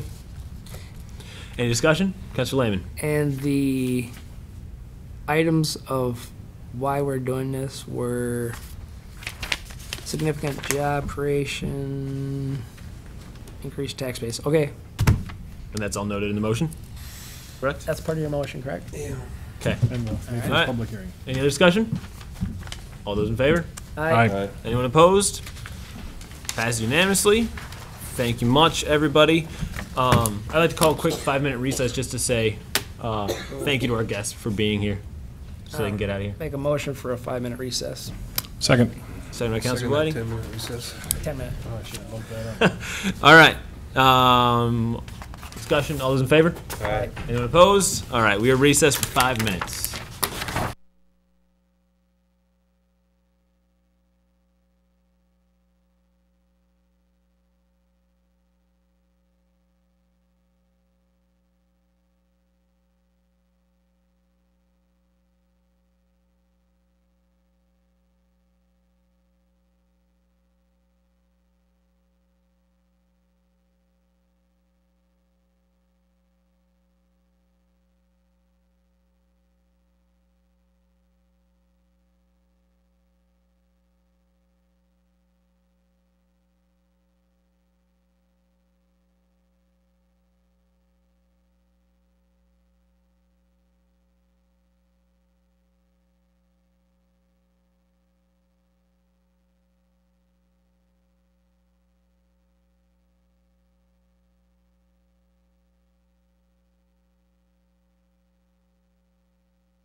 John? All right, we reconvene the meeting at 8:36 in the evening and move on to item number 10D1, Park Planning Process Policy. Ms. Polly. Thank you, Mr. Mayor, members of council. This had been in your packets back November 1st and was postponed until I came back from maternity leave, so we're bringing it back to you tonight to review. Basically, since 2004, the city has gone through a number of park planning process. I need it closer. It feels too loud. We've planned a number of parks that can't get it right. And we've gone through a number of different processes, but overall the general process has been the same, where we initially look at our 2030 comp plan, what our needs are, what acreage it says we need, the number of facilities, the growth of our associations. Then from there, we usually have two or three neighborhood meetings to get input. We bring concept plans to the neighborhoods, then we bring it to the park board for review, with then the city council seeing it. Last year, when we developed our two newest park, the park board and staff felt that the policy needed to be put in place. We didn't actually have a written park planning policy. We had a practice that we followed that was similar in almost all of the procedures. However, it differed in the number of neighborhood meetings we had and the amount of neighborhood input that we got from all of the neighborhoods. It also differed in when the plans actually went to the city council versus the park board. In all cases, though, the city came up with a couple of concept plans first, took them to the neighborhoods, and that was commented on. In no case, in any park that we built, had the park been built from ground up by the neighborhood input. There was some parks that the developers built, and the developers designed without much city input even, except for the fact of we told them what amenities we wanted.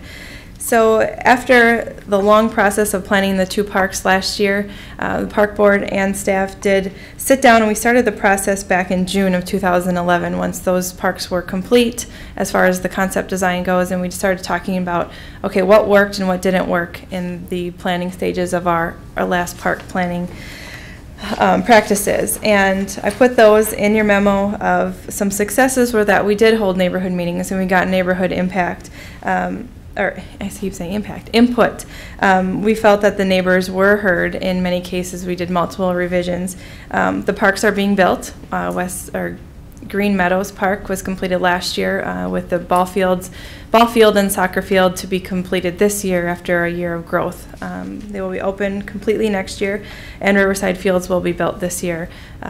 If we go out at the next meeting, I'll bring back to go out for approval of plans and specifications and the approval to go out for bid. So that hopefully we get that one built this year.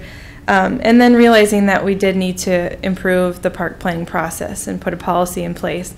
And the policy is meant to be tweaked, and that's part of our recommendation from the park board. But basically, we felt that the breakdown in the process that had happened this last time was that the concept plans, before they were taken to the neighborhood, weren't reviewed by the Parks and Recreation Advisory Board or by the City Council. They were put together by staff based on what our 2030 comp plan had stated and our needs were, and based on what our association growths were, because they were larger parks that included athletic facilities.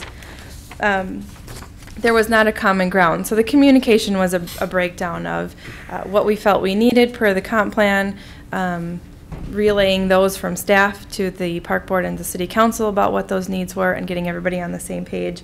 And then just not having basically not having everybody on the same page as far as what the policy should go, or procedures should go. Should have gone to the park board first, should have come to city council and the neighbors, and where to direct them.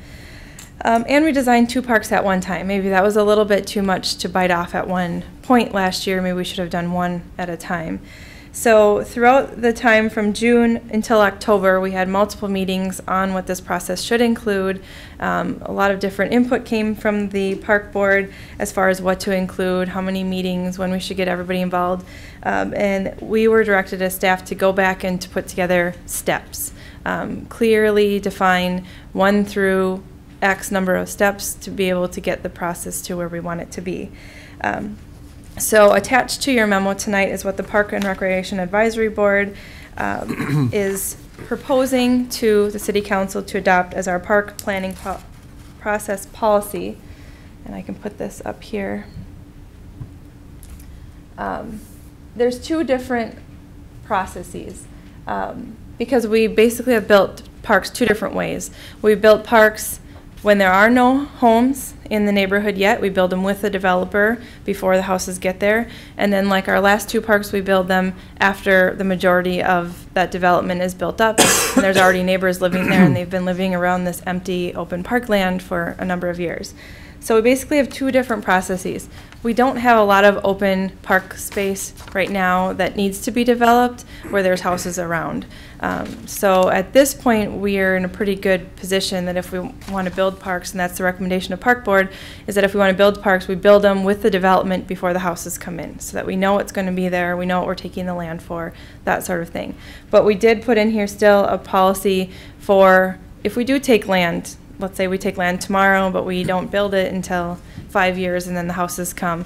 You know, if that's not desirable as far as the Park Board is concerned with their recommendation, but it may happen based on, you know, different actions taken by both Park Board, City Council, and our Economic Times at the time. So the top part are the easier one, is that the policy and would be that we plan parks to be built with the development. This is really before there's any neighbors there to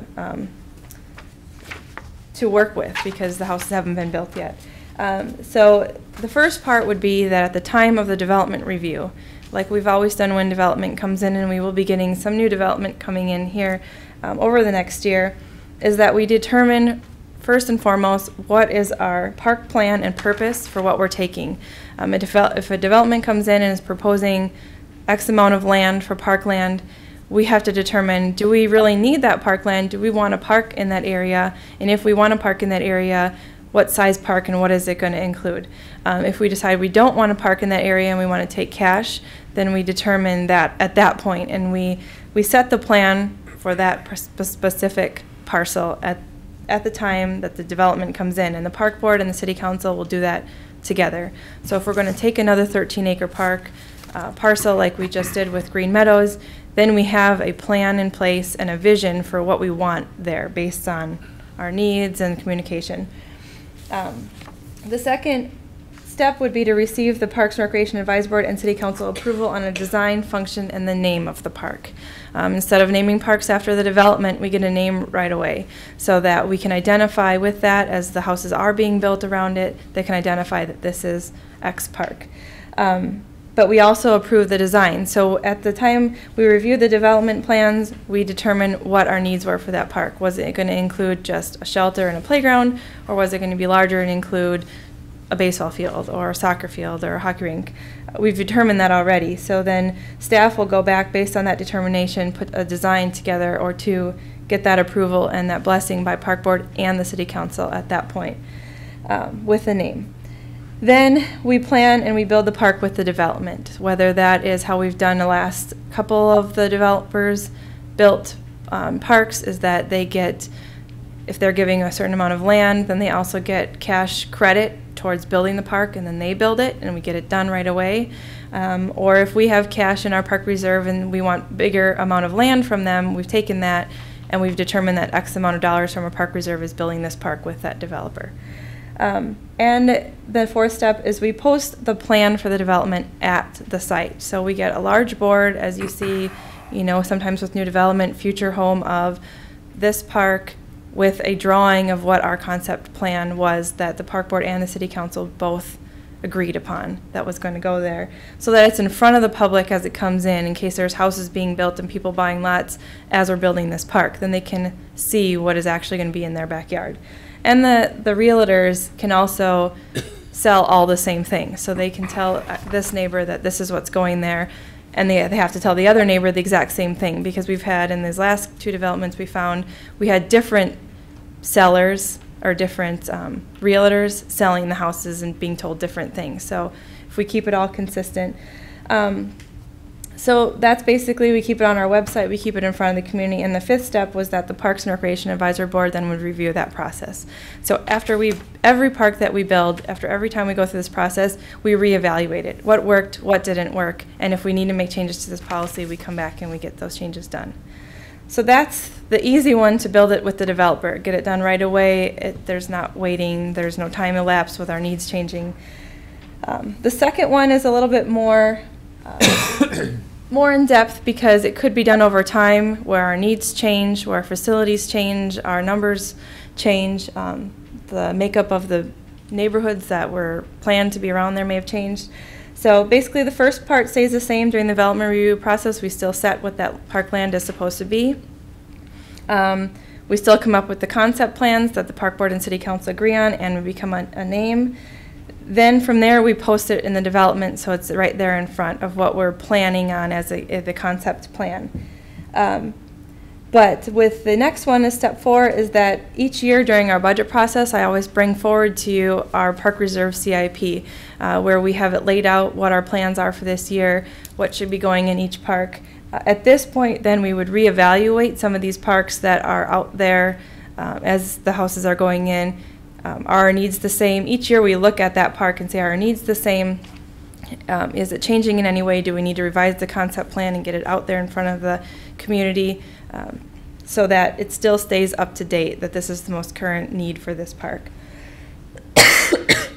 Then step 5 would be, when we're getting ready to build the park, is we would develop 2 to 3 concept plans based on the updated concept plan that we reviewed during the budget process. Park board and city council would review those 3 concept plans before they go out to the neighborhood. So instead of staff coming up with the concept based on what we needed and having the community provide input on those 3, it would be excuse me, concept plans that staff, the park board, and the city council all agree that this is why we are doing this certain activity and development in this park. And then they would go to the neighborhood meetings. We would conduct 3 neighborhood meetings for them to provide feedback. Now, this is a number that can be discussed. We felt the park board did a lot of discussion about what number of meetings is most beneficial. The most we've had for any park that we've developed since 2004 has been 3, which we had for, I believe, the Cloverleaf Park.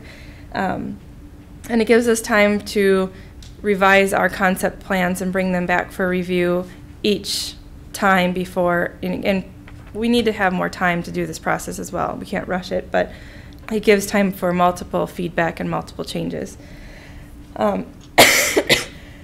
Number 7 would be that park board would review the concept plan and make that recommendation to city council. So after we've gone through those 3 revisions, we'd bring it back to the park board for them to decide, yes, this is still workable, this is still what was based on what we had agreed upon in the first planning stages. We'd recommend it to city council, and then it would come to the city council for approval to then go ahead with the plans and specifications. The one part that the park board wanted to include in here is that number 8 is the city council would review the recommendation from the Parks and Recreation Advisory Board. If the city council didn't agree with what the recommendation was, that they send it back to the park board with the reasons why, because to this point it's been a joint process between staff, city council, and the park board to come up with what we deemed necessary for this park, what we envision this park to be. So if it comes to the point where it's not agreed upon at that end, that it goes back to park board for either further review by them, or we could then have a joint work session to figure out where the changes were made and why it's different from what our original wants and needs were for this park. And then, like I said, at the very end, the park board then reviews the process to see what worked and what didn't and put some tweaks to there. So that's the park planning process policy. I can answer any questions, make any changes, additions that you feel. This is a recommendation from the park board at this point. Thanks, Jamie. Any questions? Councilor Lehman. Couple of questions, Mayor. The first one is both the top and the bottom first sentence kind of indicates that the decision is made early on to decide if there's going to be parkland or cash. And back in my 30s, when I was involved in the park and rec department, we actually had a plan that showed a picture of the city and where we wanted to locate these parks. Yes, and we still have that in our comp plan, and we have target areas in our comp plan, so we would still go off of there, and that's what you would be presented with at the time of development. And you would determine at that point, is this park area that we had deemed in that when we came up with that plan still something we want? And if so, yes, we're taking X number of acres, or are maybe the dynamics of the city have shifted, or buildings and schools have been built in this area that provide the needs that we once thought were, and you'd be able to make that decision. But we would base it off of what our plans were. And then the second point I would make would be the name of the park. And this is an ongoing problem, probably not as much on new development that's going to have the park incorporated with the development. You know right where I'm going with this, don't you? But the old parks that haven't been developed, that have got a name over 5 years or whatever it is, and everybody knows it as X, and then you want to rename it, and everybody's going still calling it X. So I asked a couple of years ago in the planning process, when a plat comes in, that it's not connected to the name of the plat. You know, that maybe the developer and staff keep referring to the parkland as Parkland X throughout the process, so that eventually it has to get named and it's not stereotyped with the name of the development. Right. Okay? So somehow I'd really like to see that happen. And then I'm going to say something on that real quick. Having been involved in this process and started this process, we thought for a little while about this item number of naming it, instead of item number 2 or on either of them, naming it Matt Lehman, because this was in there specifically for your concerns that you brought up, is that the name of the park will be decided early on before it has a chance to become ingrained in everybody's. Right. So that is there for you, and it is there. So I don't know what bothers you about it. Well, I guess it doesn't bother me. I just didn't, I don't know that's what the intent is, and that's under one that's getting developed with a new development, and the problem really stems from the old ones. Yeah, it's the same on both of them. So we're probably not going to fix the old ones. We're going to end up having to take new developments coming forward and really make sure that we do that, so that eventually, after a generation goes by, the problem is gone. Yep. Yeah, the idea with both of these is, in number 2, is that we would have an approval on the concept design, function, and the name of the park. So we would develop that name of what we're going to call that park at that point before it gets named for the development, and then we have to go back and change it. Maybe we should put in there that has to be done before the plat is approved. We could do that. Motivate it. What's that? That would motivate it. That would make sure it happens and it doesn't fall through the cracks. But anyway, my last concern is moving further down in 4 and 5. All the changes are all being made prior to receiving any neighborhood feedback. And I think we're really pushing the general public out of the process. And as you stated just a minute ago, the dynamics in the city do change from time to time, and you have to reevaluate. So I don't think it's a good idea to not allow the public in the process. Right. Well, with this, we would, and the idea behind this from the park board is that we still would involve the neighborhood in the process, and that's why we would allow 3 neighborhood meetings.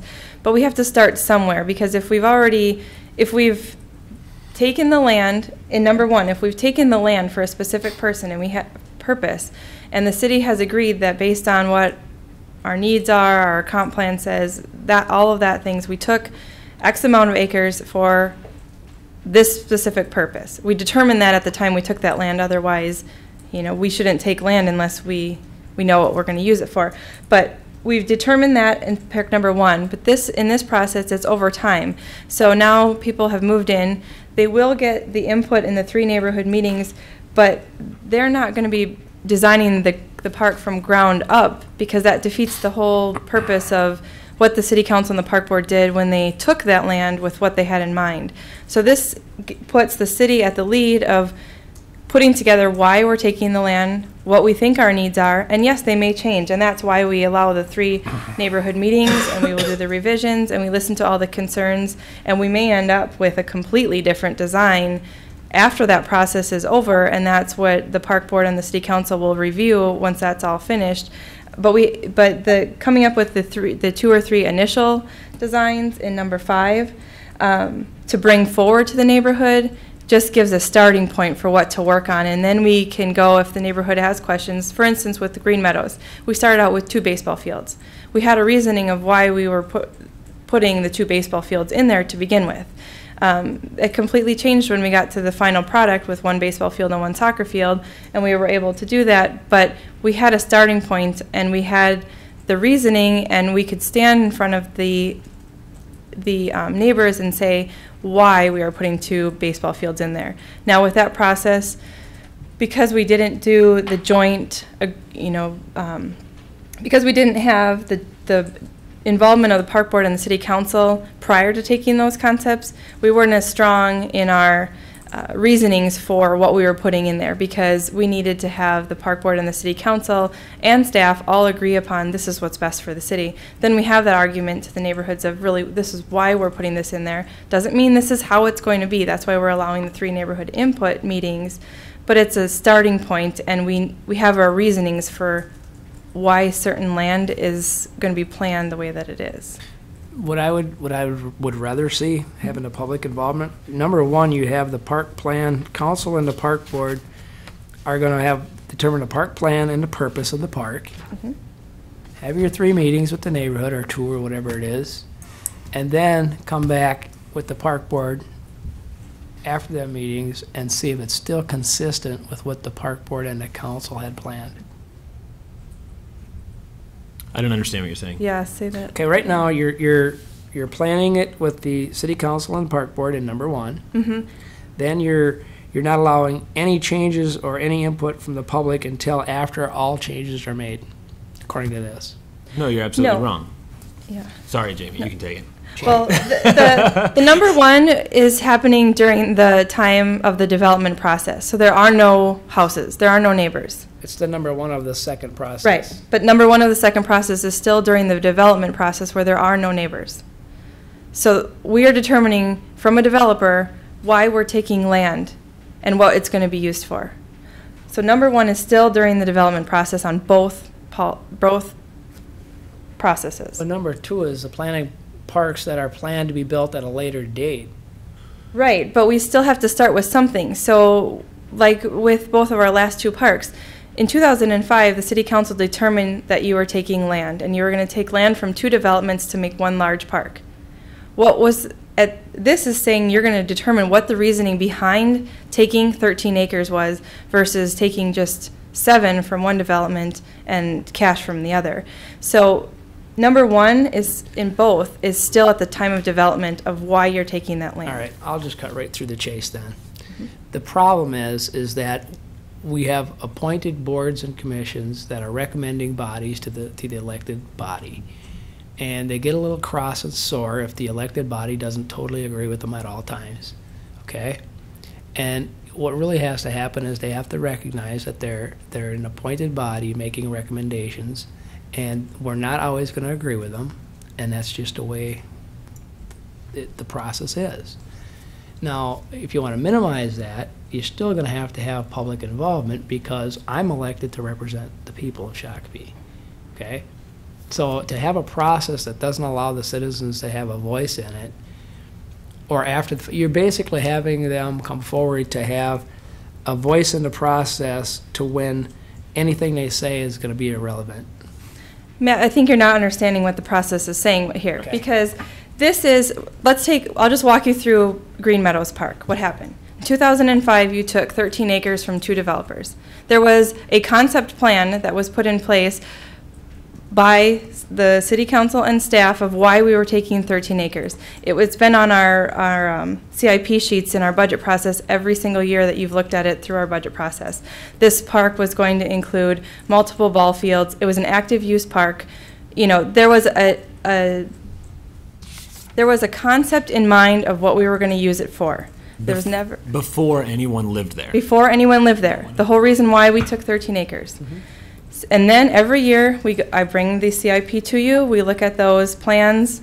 We haven't changed those in the last couple of years. When it came time to then build Green Meadows Park, the concept plans that were brought to the neighborhood were based off of that sheet that was determined in 2005 of why the city took 13 acres.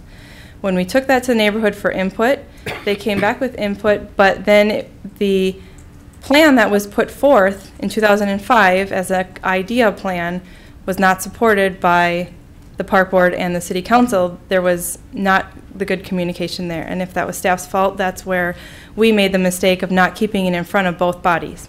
This process will do that because it has buy-in from the very beginning, but also it says then during that budget time, instead of just me presenting the CIP to you and you approving it, if we have a large park and it needs discussion, we need to spend more time discussing that park. That does this park that you just took last year as 13 acres still need 2 ball fields? And revise, that's the revision part for number 4, is we revise that each year so that we have an idea as the houses are being built. During this whole time, there's either no houses or they're just coming in because the development is still fairly new. Then when it actually comes time when we have the money in the park reserve to build the park, maybe 2 years, maybe 5 years, maybe 10 years after we've taken the land, we need a starting point somewhere, and that's where we base 2 or 3 concept plans off of what the city council and the park board discussed as our need for that park and the whole reasoning for taking that park. We bring that to the neighborhood. Then that's when they have the input, and that's when we find out that their needs have completely changed from what we've decided that we thought we needed the park for in 2005. And that's where we work through that process, and we have multiple meetings so that we can make those changes. We have the reasoning behind where they're coming from. We still look at our needs. We make those compromises. The neighborhood has complete and 100% input during those 3 times, and that's where it's completely kept in front of the park board and the city council that this is what we're starting with, but we're not starting from 0. We're not taking 7 or 13 acres to the neighborhood and saying, what do you want on it? We actually had an idea when we took that land of what we needed it for. So that's just helping guide the process. They comment on those 3, make changes, they have the input, and then when it comes back to the park board and city council, that's where you determine, and you may not agree with the park board, and that's fine, but that's where you determine, is our end product anywhere near what we originally intended this land to be used for? And if not, that's okay if we understand why it was changed, and we'll understand that through the neighborhood input and their input on maybe the dynamics of that neighborhood are completely different than what we thought they were going to be.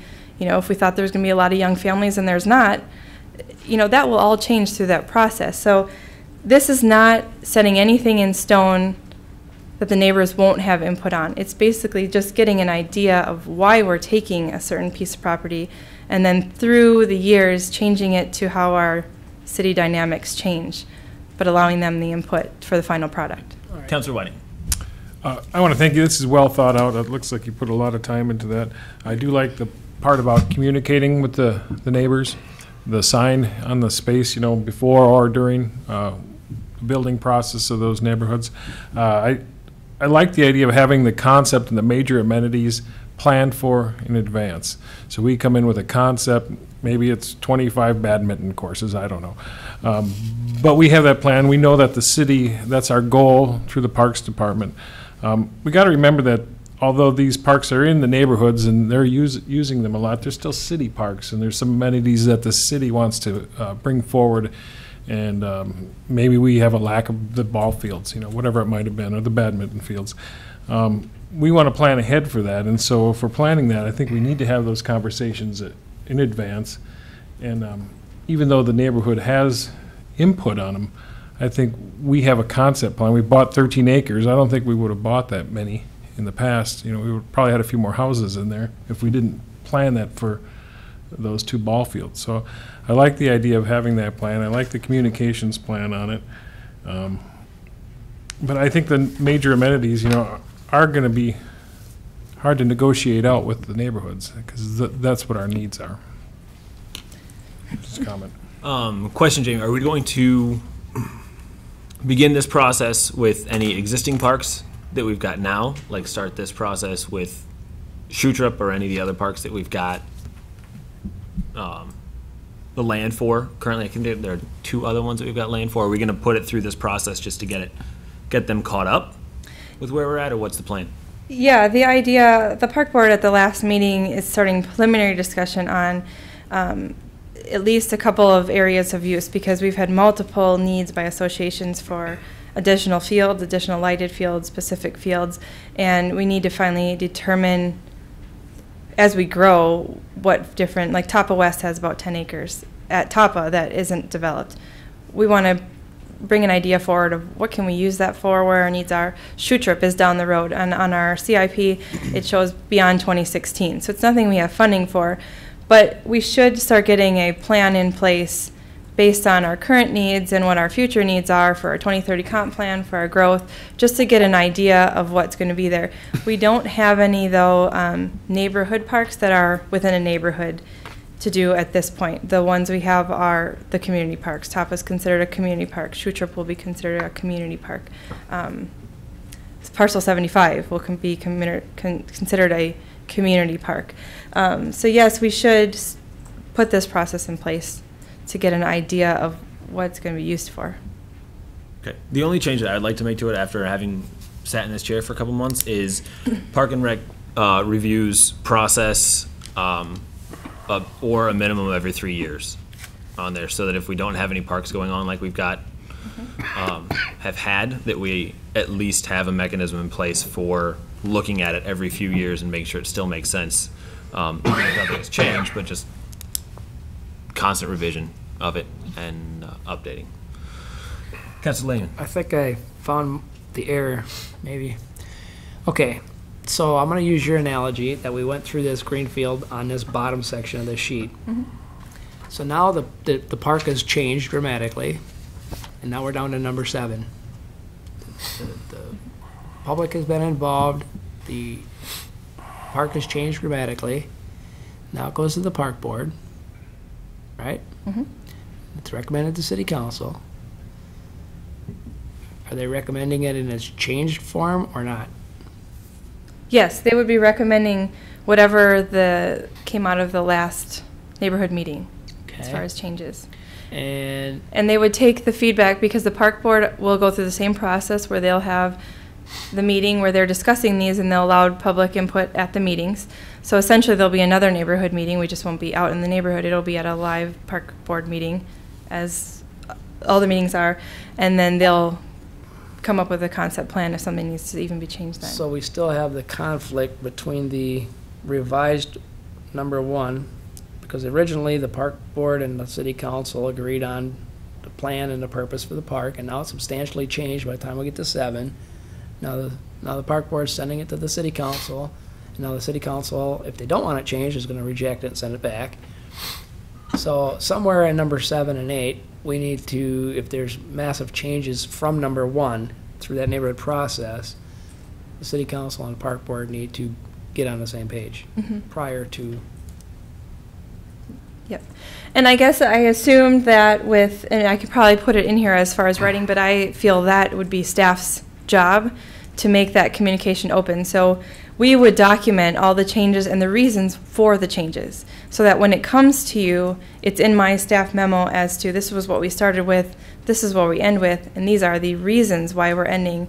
And that's where you evaluate whether or not you like those reasons. So you don't have to, if you don't agree with park board, you don't have to send it back to park board. If you have, if you see those reasons and there's a reason in there that absolutely not, we still feel we need this, I don't think that's going to go back. I think what happened this last time is that there wasn't the communication from staff to bridge that gap between what the park board recommended and the reasons why we were recommending it to the city council, and how that happened with the dramatic changes at that level. And that, I think, was more of the communication. We didn't have the reasons very clearly documented of the changes. So I can put something clear in there. Is there something clear as far as language you like in there? Or If we have number 1 done and there's a change throughout these neighborhood meetings that the park board makes, then it's not consistent with number 1, and they're making a recommendation that's not consistent with number 1, which is fine, but it might set up the clash between the two bodies again. And Should we make number 7 a joint meeting between the park board and city council? if there's substantial change, Okay, maybe that's an idea. yeah, we could do that. But then again, we shouldn't really be so concerned about clashes between separate bodies. It's not that Right. big of a deal. It's not a personal thing. Yeah. No, I think as long as the reasonings are clear, if there's clashes, but at least the reasonings are clear and there's points of discussion that both bodies have. And I also think that the review of where you're going to take land and where you're going to take cash needs to be done on a pretty fluid basis, too. Yeah, we can do that as part of our park planning process and just a review of the comp plan each year. Yep. Ms. Whiting? I think what Counselor Lehman's getting at would be covered under item 9, wouldn't it? Because you'd go back to either a joint work session or send it back for recommendation. So I think we're covered there with that. Yeah, we could probably do that. All right, anything else? Councilor Clay? You look like you just want to pipe up. Pass. No, no, All right. I just want to go to bed. Entertain a motion, please. Councilor Whiting? I'll move to adopt Resolution 7173, a resolution of the City of Shakopee, Minnesota, establishing a policy for park planning process. Do we have a second? Second. Councilor Clay, any discussion? Seeing none, all those in favor? Aye. Aye. Anyone opposed? Passes unanimously. Thank you, Jamie. Item 10F1, approve plans and specifications and authorize seeking bids for the community center roof replacement. Too expensive. Next. Excuse me. Sorry. Trying to get him home on bed on time. No, let's not rush things. Thank you, Mr. Mayor and council members. This agenda item before you is for the largest building maintenance project that we anticipate undertaking not only this year but for several years to come, and that is replacement of the roof on the community center. Shakopee Community Center was built in 1995, and the type of roof that was installed, the current roof is the original roof, and the type of roof that was installed has approximately a 15-year expected lifespan, so it's now 17 years old, and no surprise, it really had a 15-year lifespan. We have multiple leaks that we've been struggling to keep ahead of for a couple of years now, and a replacement is a much-needed project for the city to undertake.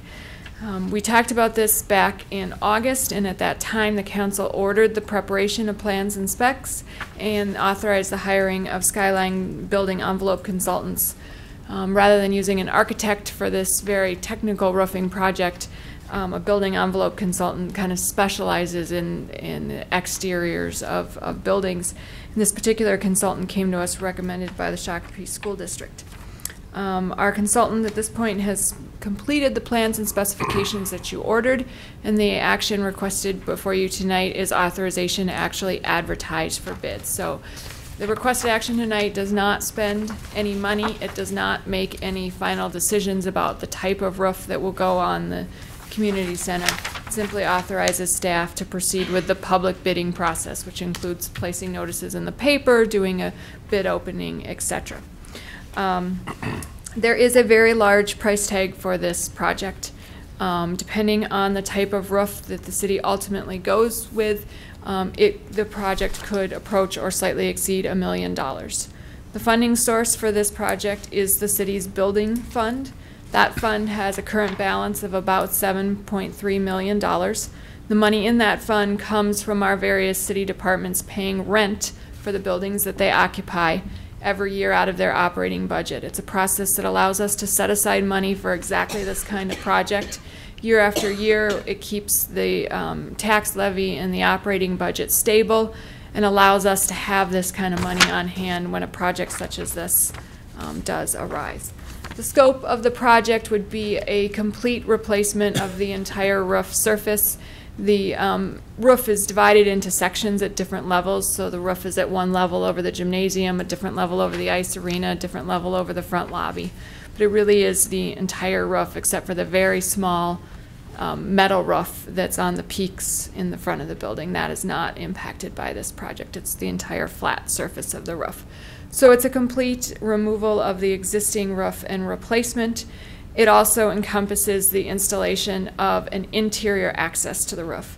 This is something that most, if not all, of our other city buildings have, but for some reason when the community center was built, one was not put in. So in order to get on the roof, which Ice Arena and maintenance staff does on a fairly regular basis, you get a ladder out of the basement and lean it up against the side of the building, and up you go with tools or materials in hand. It's not a very safe setting, especially when folks are going up there in the winter months and out in the elements. So we would like to, as part of this project, add an interior access.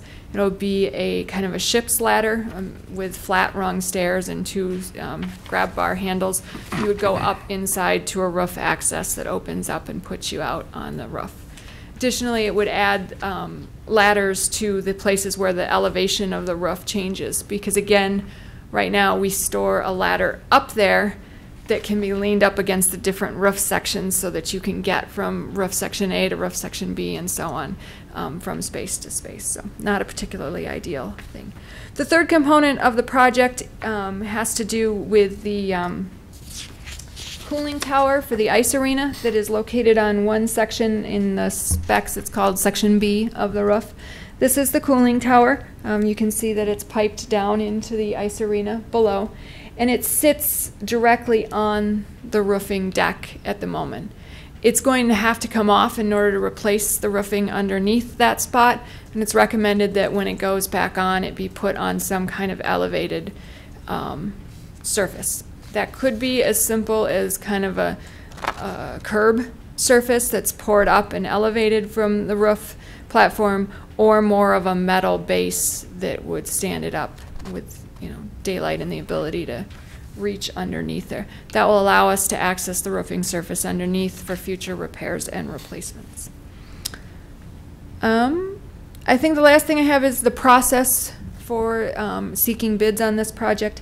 Our consultant is recommending to us that we actually seek bids on 4 different types of roofs and make a decision about which type of roof we would like once we have the bids and the price in hand. Of the 4 different types, they fall into 2 distinct categories. One is a like-for-like replacement. We have what's called a single-ply ballasted membrane roof up there right now. And a like-for-like replacement of that would be roughly in the $500,000 neighborhood. The consultant, however, is recommending that we look at higher quality roofs that will have a significantly longer lifespan. A like-for-like replacement is going to get us another 15 years, with probably the last couple years of that 15 having leakage problems and shrinkage problems and the same experiences we're having now. Going to a higher quality of roof pushes the price of the actual roof up into the $860,000, $870,000 range, plus the mechanical work in the roof hatch and the other items that I just referenced needing to be done. That gets you a longer lifespan. So our consultant is on hand this evening. He'd be happy to talk to you about those different options if you'd like more information about them now. But again, the requested action tonight is to authorize staff to go out and get bids so we have real dollar amounts in front of you, and at which point it would come back to you at a council meeting on April 17th to make a decision as to what type of roof you want to go with. All right. Councilor Lehman. Do they have different warranties? Yes, they do have different warranties. So it's 4 different type that you'd like to bid? There are 4 different types of roofing surfaces, and on the consultant's report that was in your packet on page 4, you can see that a similar ballasted roof should last 15 years. The good 25 to 30, the better 25 to 35, and the best 25 to 30. Basically, the like-for-like replacement would give us a 15-year warranty. The other 3 would give us a 25-year warranty. Okay. So. Councilor Whiting. Oh, sorry, I thought you had a question earlier. No, I see no reason to really ask a lot of questions until we get, some more numbers and facts. So I'll go ahead and make the appropriate motion to approve plans and specifications for replacement of the community center roof and authorize staff to seek bids on the project. I'll second it with a friendly amendment that the bids that we seek are multiple bids for multiple different types of roofing. That's, I believe, the That's recommendation. the motion, yeah. Okay. Make sure we get all our options when we bid it. Okay, any other discussion? All those in favor? Aye. Anyone opposed? Passed unanimously. Thank you. Thank you. All right, item 10F2, appointments to boards and commissions.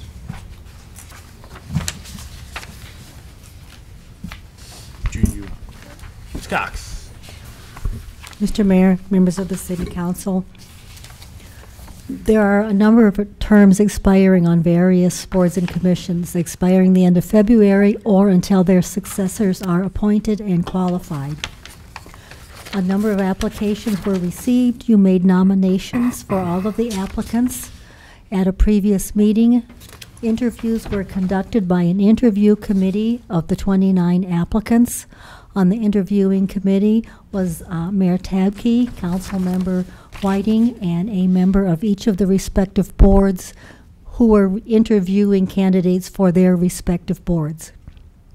The interview committee has made recommendations to you to fill all of those particular spots. Staff has prepared a resolution for you to consider, inserting the names of all of the candidates that are being recommended for your consideration. And you can adopt that, concurring with the recommendation of the interview committee, or as an alternative to that, if you wish, you have in your packet a ballot for all of the applicants for each of the positions. If you wish, in fact, rather to vote on the applicants rather than concurring with the recommendation.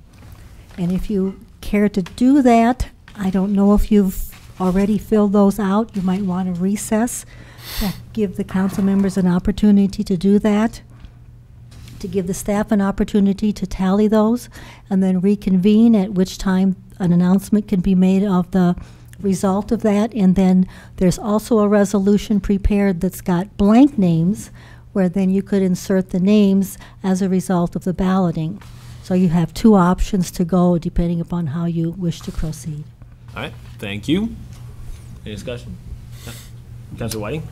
I would reiterate the fact that we had some great candidates, had some good conversations, and obviously there was a few spots that we couldn't fill, too many applicants, and that's a good problem. The interview committee worked hard. I think we talked to a lot of people, so I would make the recommendation to concur with the interview panel and offer option 2 for Resolution 7172, a resolution appointing individuals to various boards and commissions, and move its adoption. Do we have a second? Second. Second by Councilor Clay. Do we have any discussion on that? Seeing none, all those in favor? Aye. Anyone opposed? All right, motion passes unanimously. Thank you. Item 11, councilmember reports. We'll start on this side this time. Councilor Lehman. Derby days. Let's see, what did we do at the last meeting there? Well, I guess they're in the planning, as usual, planning for the big event. And one of the things I guess they asked me to bring to the general public was the fact that a lot of people perceive them as a city function, and they're not. They're actually a private group of individuals that put this together for the community at large, which is a huge undertaking. Councilor Whiting's aware of it. He sat on it. It takes massive amounts of planning, a lot of donations, a lot of volunteers. And yes, they are seeking donations and volunteers, so visit Shakopee Derby Days website if you need any more information. But once again, I mean, they've got a great lineup this year for entertainment, probably one of the best we've seen in years. So, and a lot of good things coming out of it. So, huge planning undertaking. I don't think the general public realizes what goes into it, and any kind of help, sponsorship, or donations or whatever would be appreciated. So, it's a good event for the whole community, and it takes a lot to put it on, and a lot to fund the fireworks and stuff. So, the donations and sponsorship and volunteers are appreciated. Thank you. Councilor Clay? Nothing tonight, sir. Councilor Whiting? I attended the February 27th school board meeting, and they had various updates. I learned today they have 9 candidates for their assistant superintendent position. Last Friday, I attended a meet and greet at the new fire station. I want to thank Miss Wilson for putting on a nice display there, a nice little luncheon, and the mayor serving soup. That was a nice day for a nice event. Thank you. All right, thank you. A couple things that I've got. Had a meeting last week with Dr. Rod Thompson, who's the superintendent of school district, and got to meet and talk with him for the first time, and it was a really good meeting. We are organizing, the city and the school district together, organizing a cultural diversity summit, and we're working on it for March 22nd to be here in City Council chambers. Details are still getting worked out, but that will be March 22nd from 6 to 8, just to create awareness about the different cultures that we've got in Shakopee and kind of highlight who we've got here, because 1 out of 4 people in Shakopee are non-white, and we want to get them involved. And part of this came out of all the board recommendations, and the people who were nominated for board. There were very few minorities represented in that, and we need to get that segment of our population involved in moving toward being involved in the city stuff. Met with the hospital, Alina Community Advisory Group, and they've got a lot of great projects going on there to help the community. Met right after the last city council meeting with Beyond the Yellow Ribbon south of the river, who is working on getting space in Shakopee, and they wanted me to make sure everyone is aware of the opportunities and the assistance available to the families of soldiers who are overseas, soldiers who come back or who are done serving, and there are a lot of great programs and assistance help out there for all these folks who may or may not need assistance, just need to talk to somebody. And so that was a really good conversation, and they are now participating in the development of the plan for the old fire station and getting space in there worked into everything. So that was good.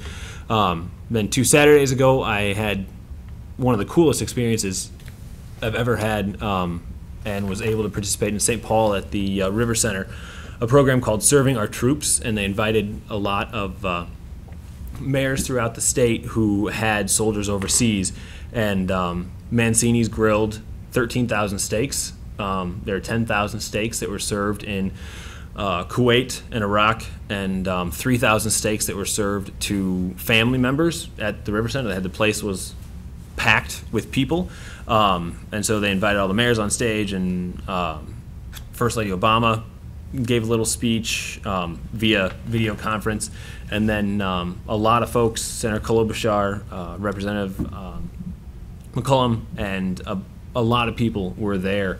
And then everybody was served their meals, and on these gigantic video screens that they had, everybody ate together. So all this, they had rotating video of all the troops overseas, and so all the families and everybody, it was really, really cool, and got to serve 3,000 steaks and sit down and talk to a lot of great people, and it was an honor, and it was really cool. So I've got a bunch of videos and pictures of it on my website, so if anybody want to see those are available.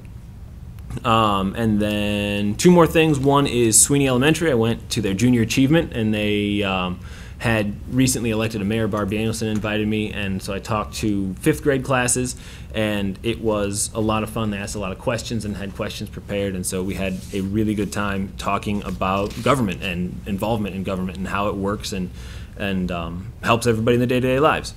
And then the last thing I want to talk about just a little bit is with 2 of the items we had on our agenda tonight with TriStar and Sanmar. We have phenomenal opportunities in Shakopee. I want to make sure everybody is aware of that, of economic development and things that can be done in our town. And we've got 2 really great projects. Trident came through at the last city council meeting, a couple more coming up, and really good things are happening in Shakopee. And I want to continue to spread that word that we've got great potential and phenomenal opportunity for anybody who wants to expand their business, relocate business. There are a lot of really good things going on, and I just wanted to reiterate that as we move forward and speak directly to people who want to start businesses, and we'll help people go. And we've got great staff who are working through the process and working with Scott County. I had the great opportunity to visit both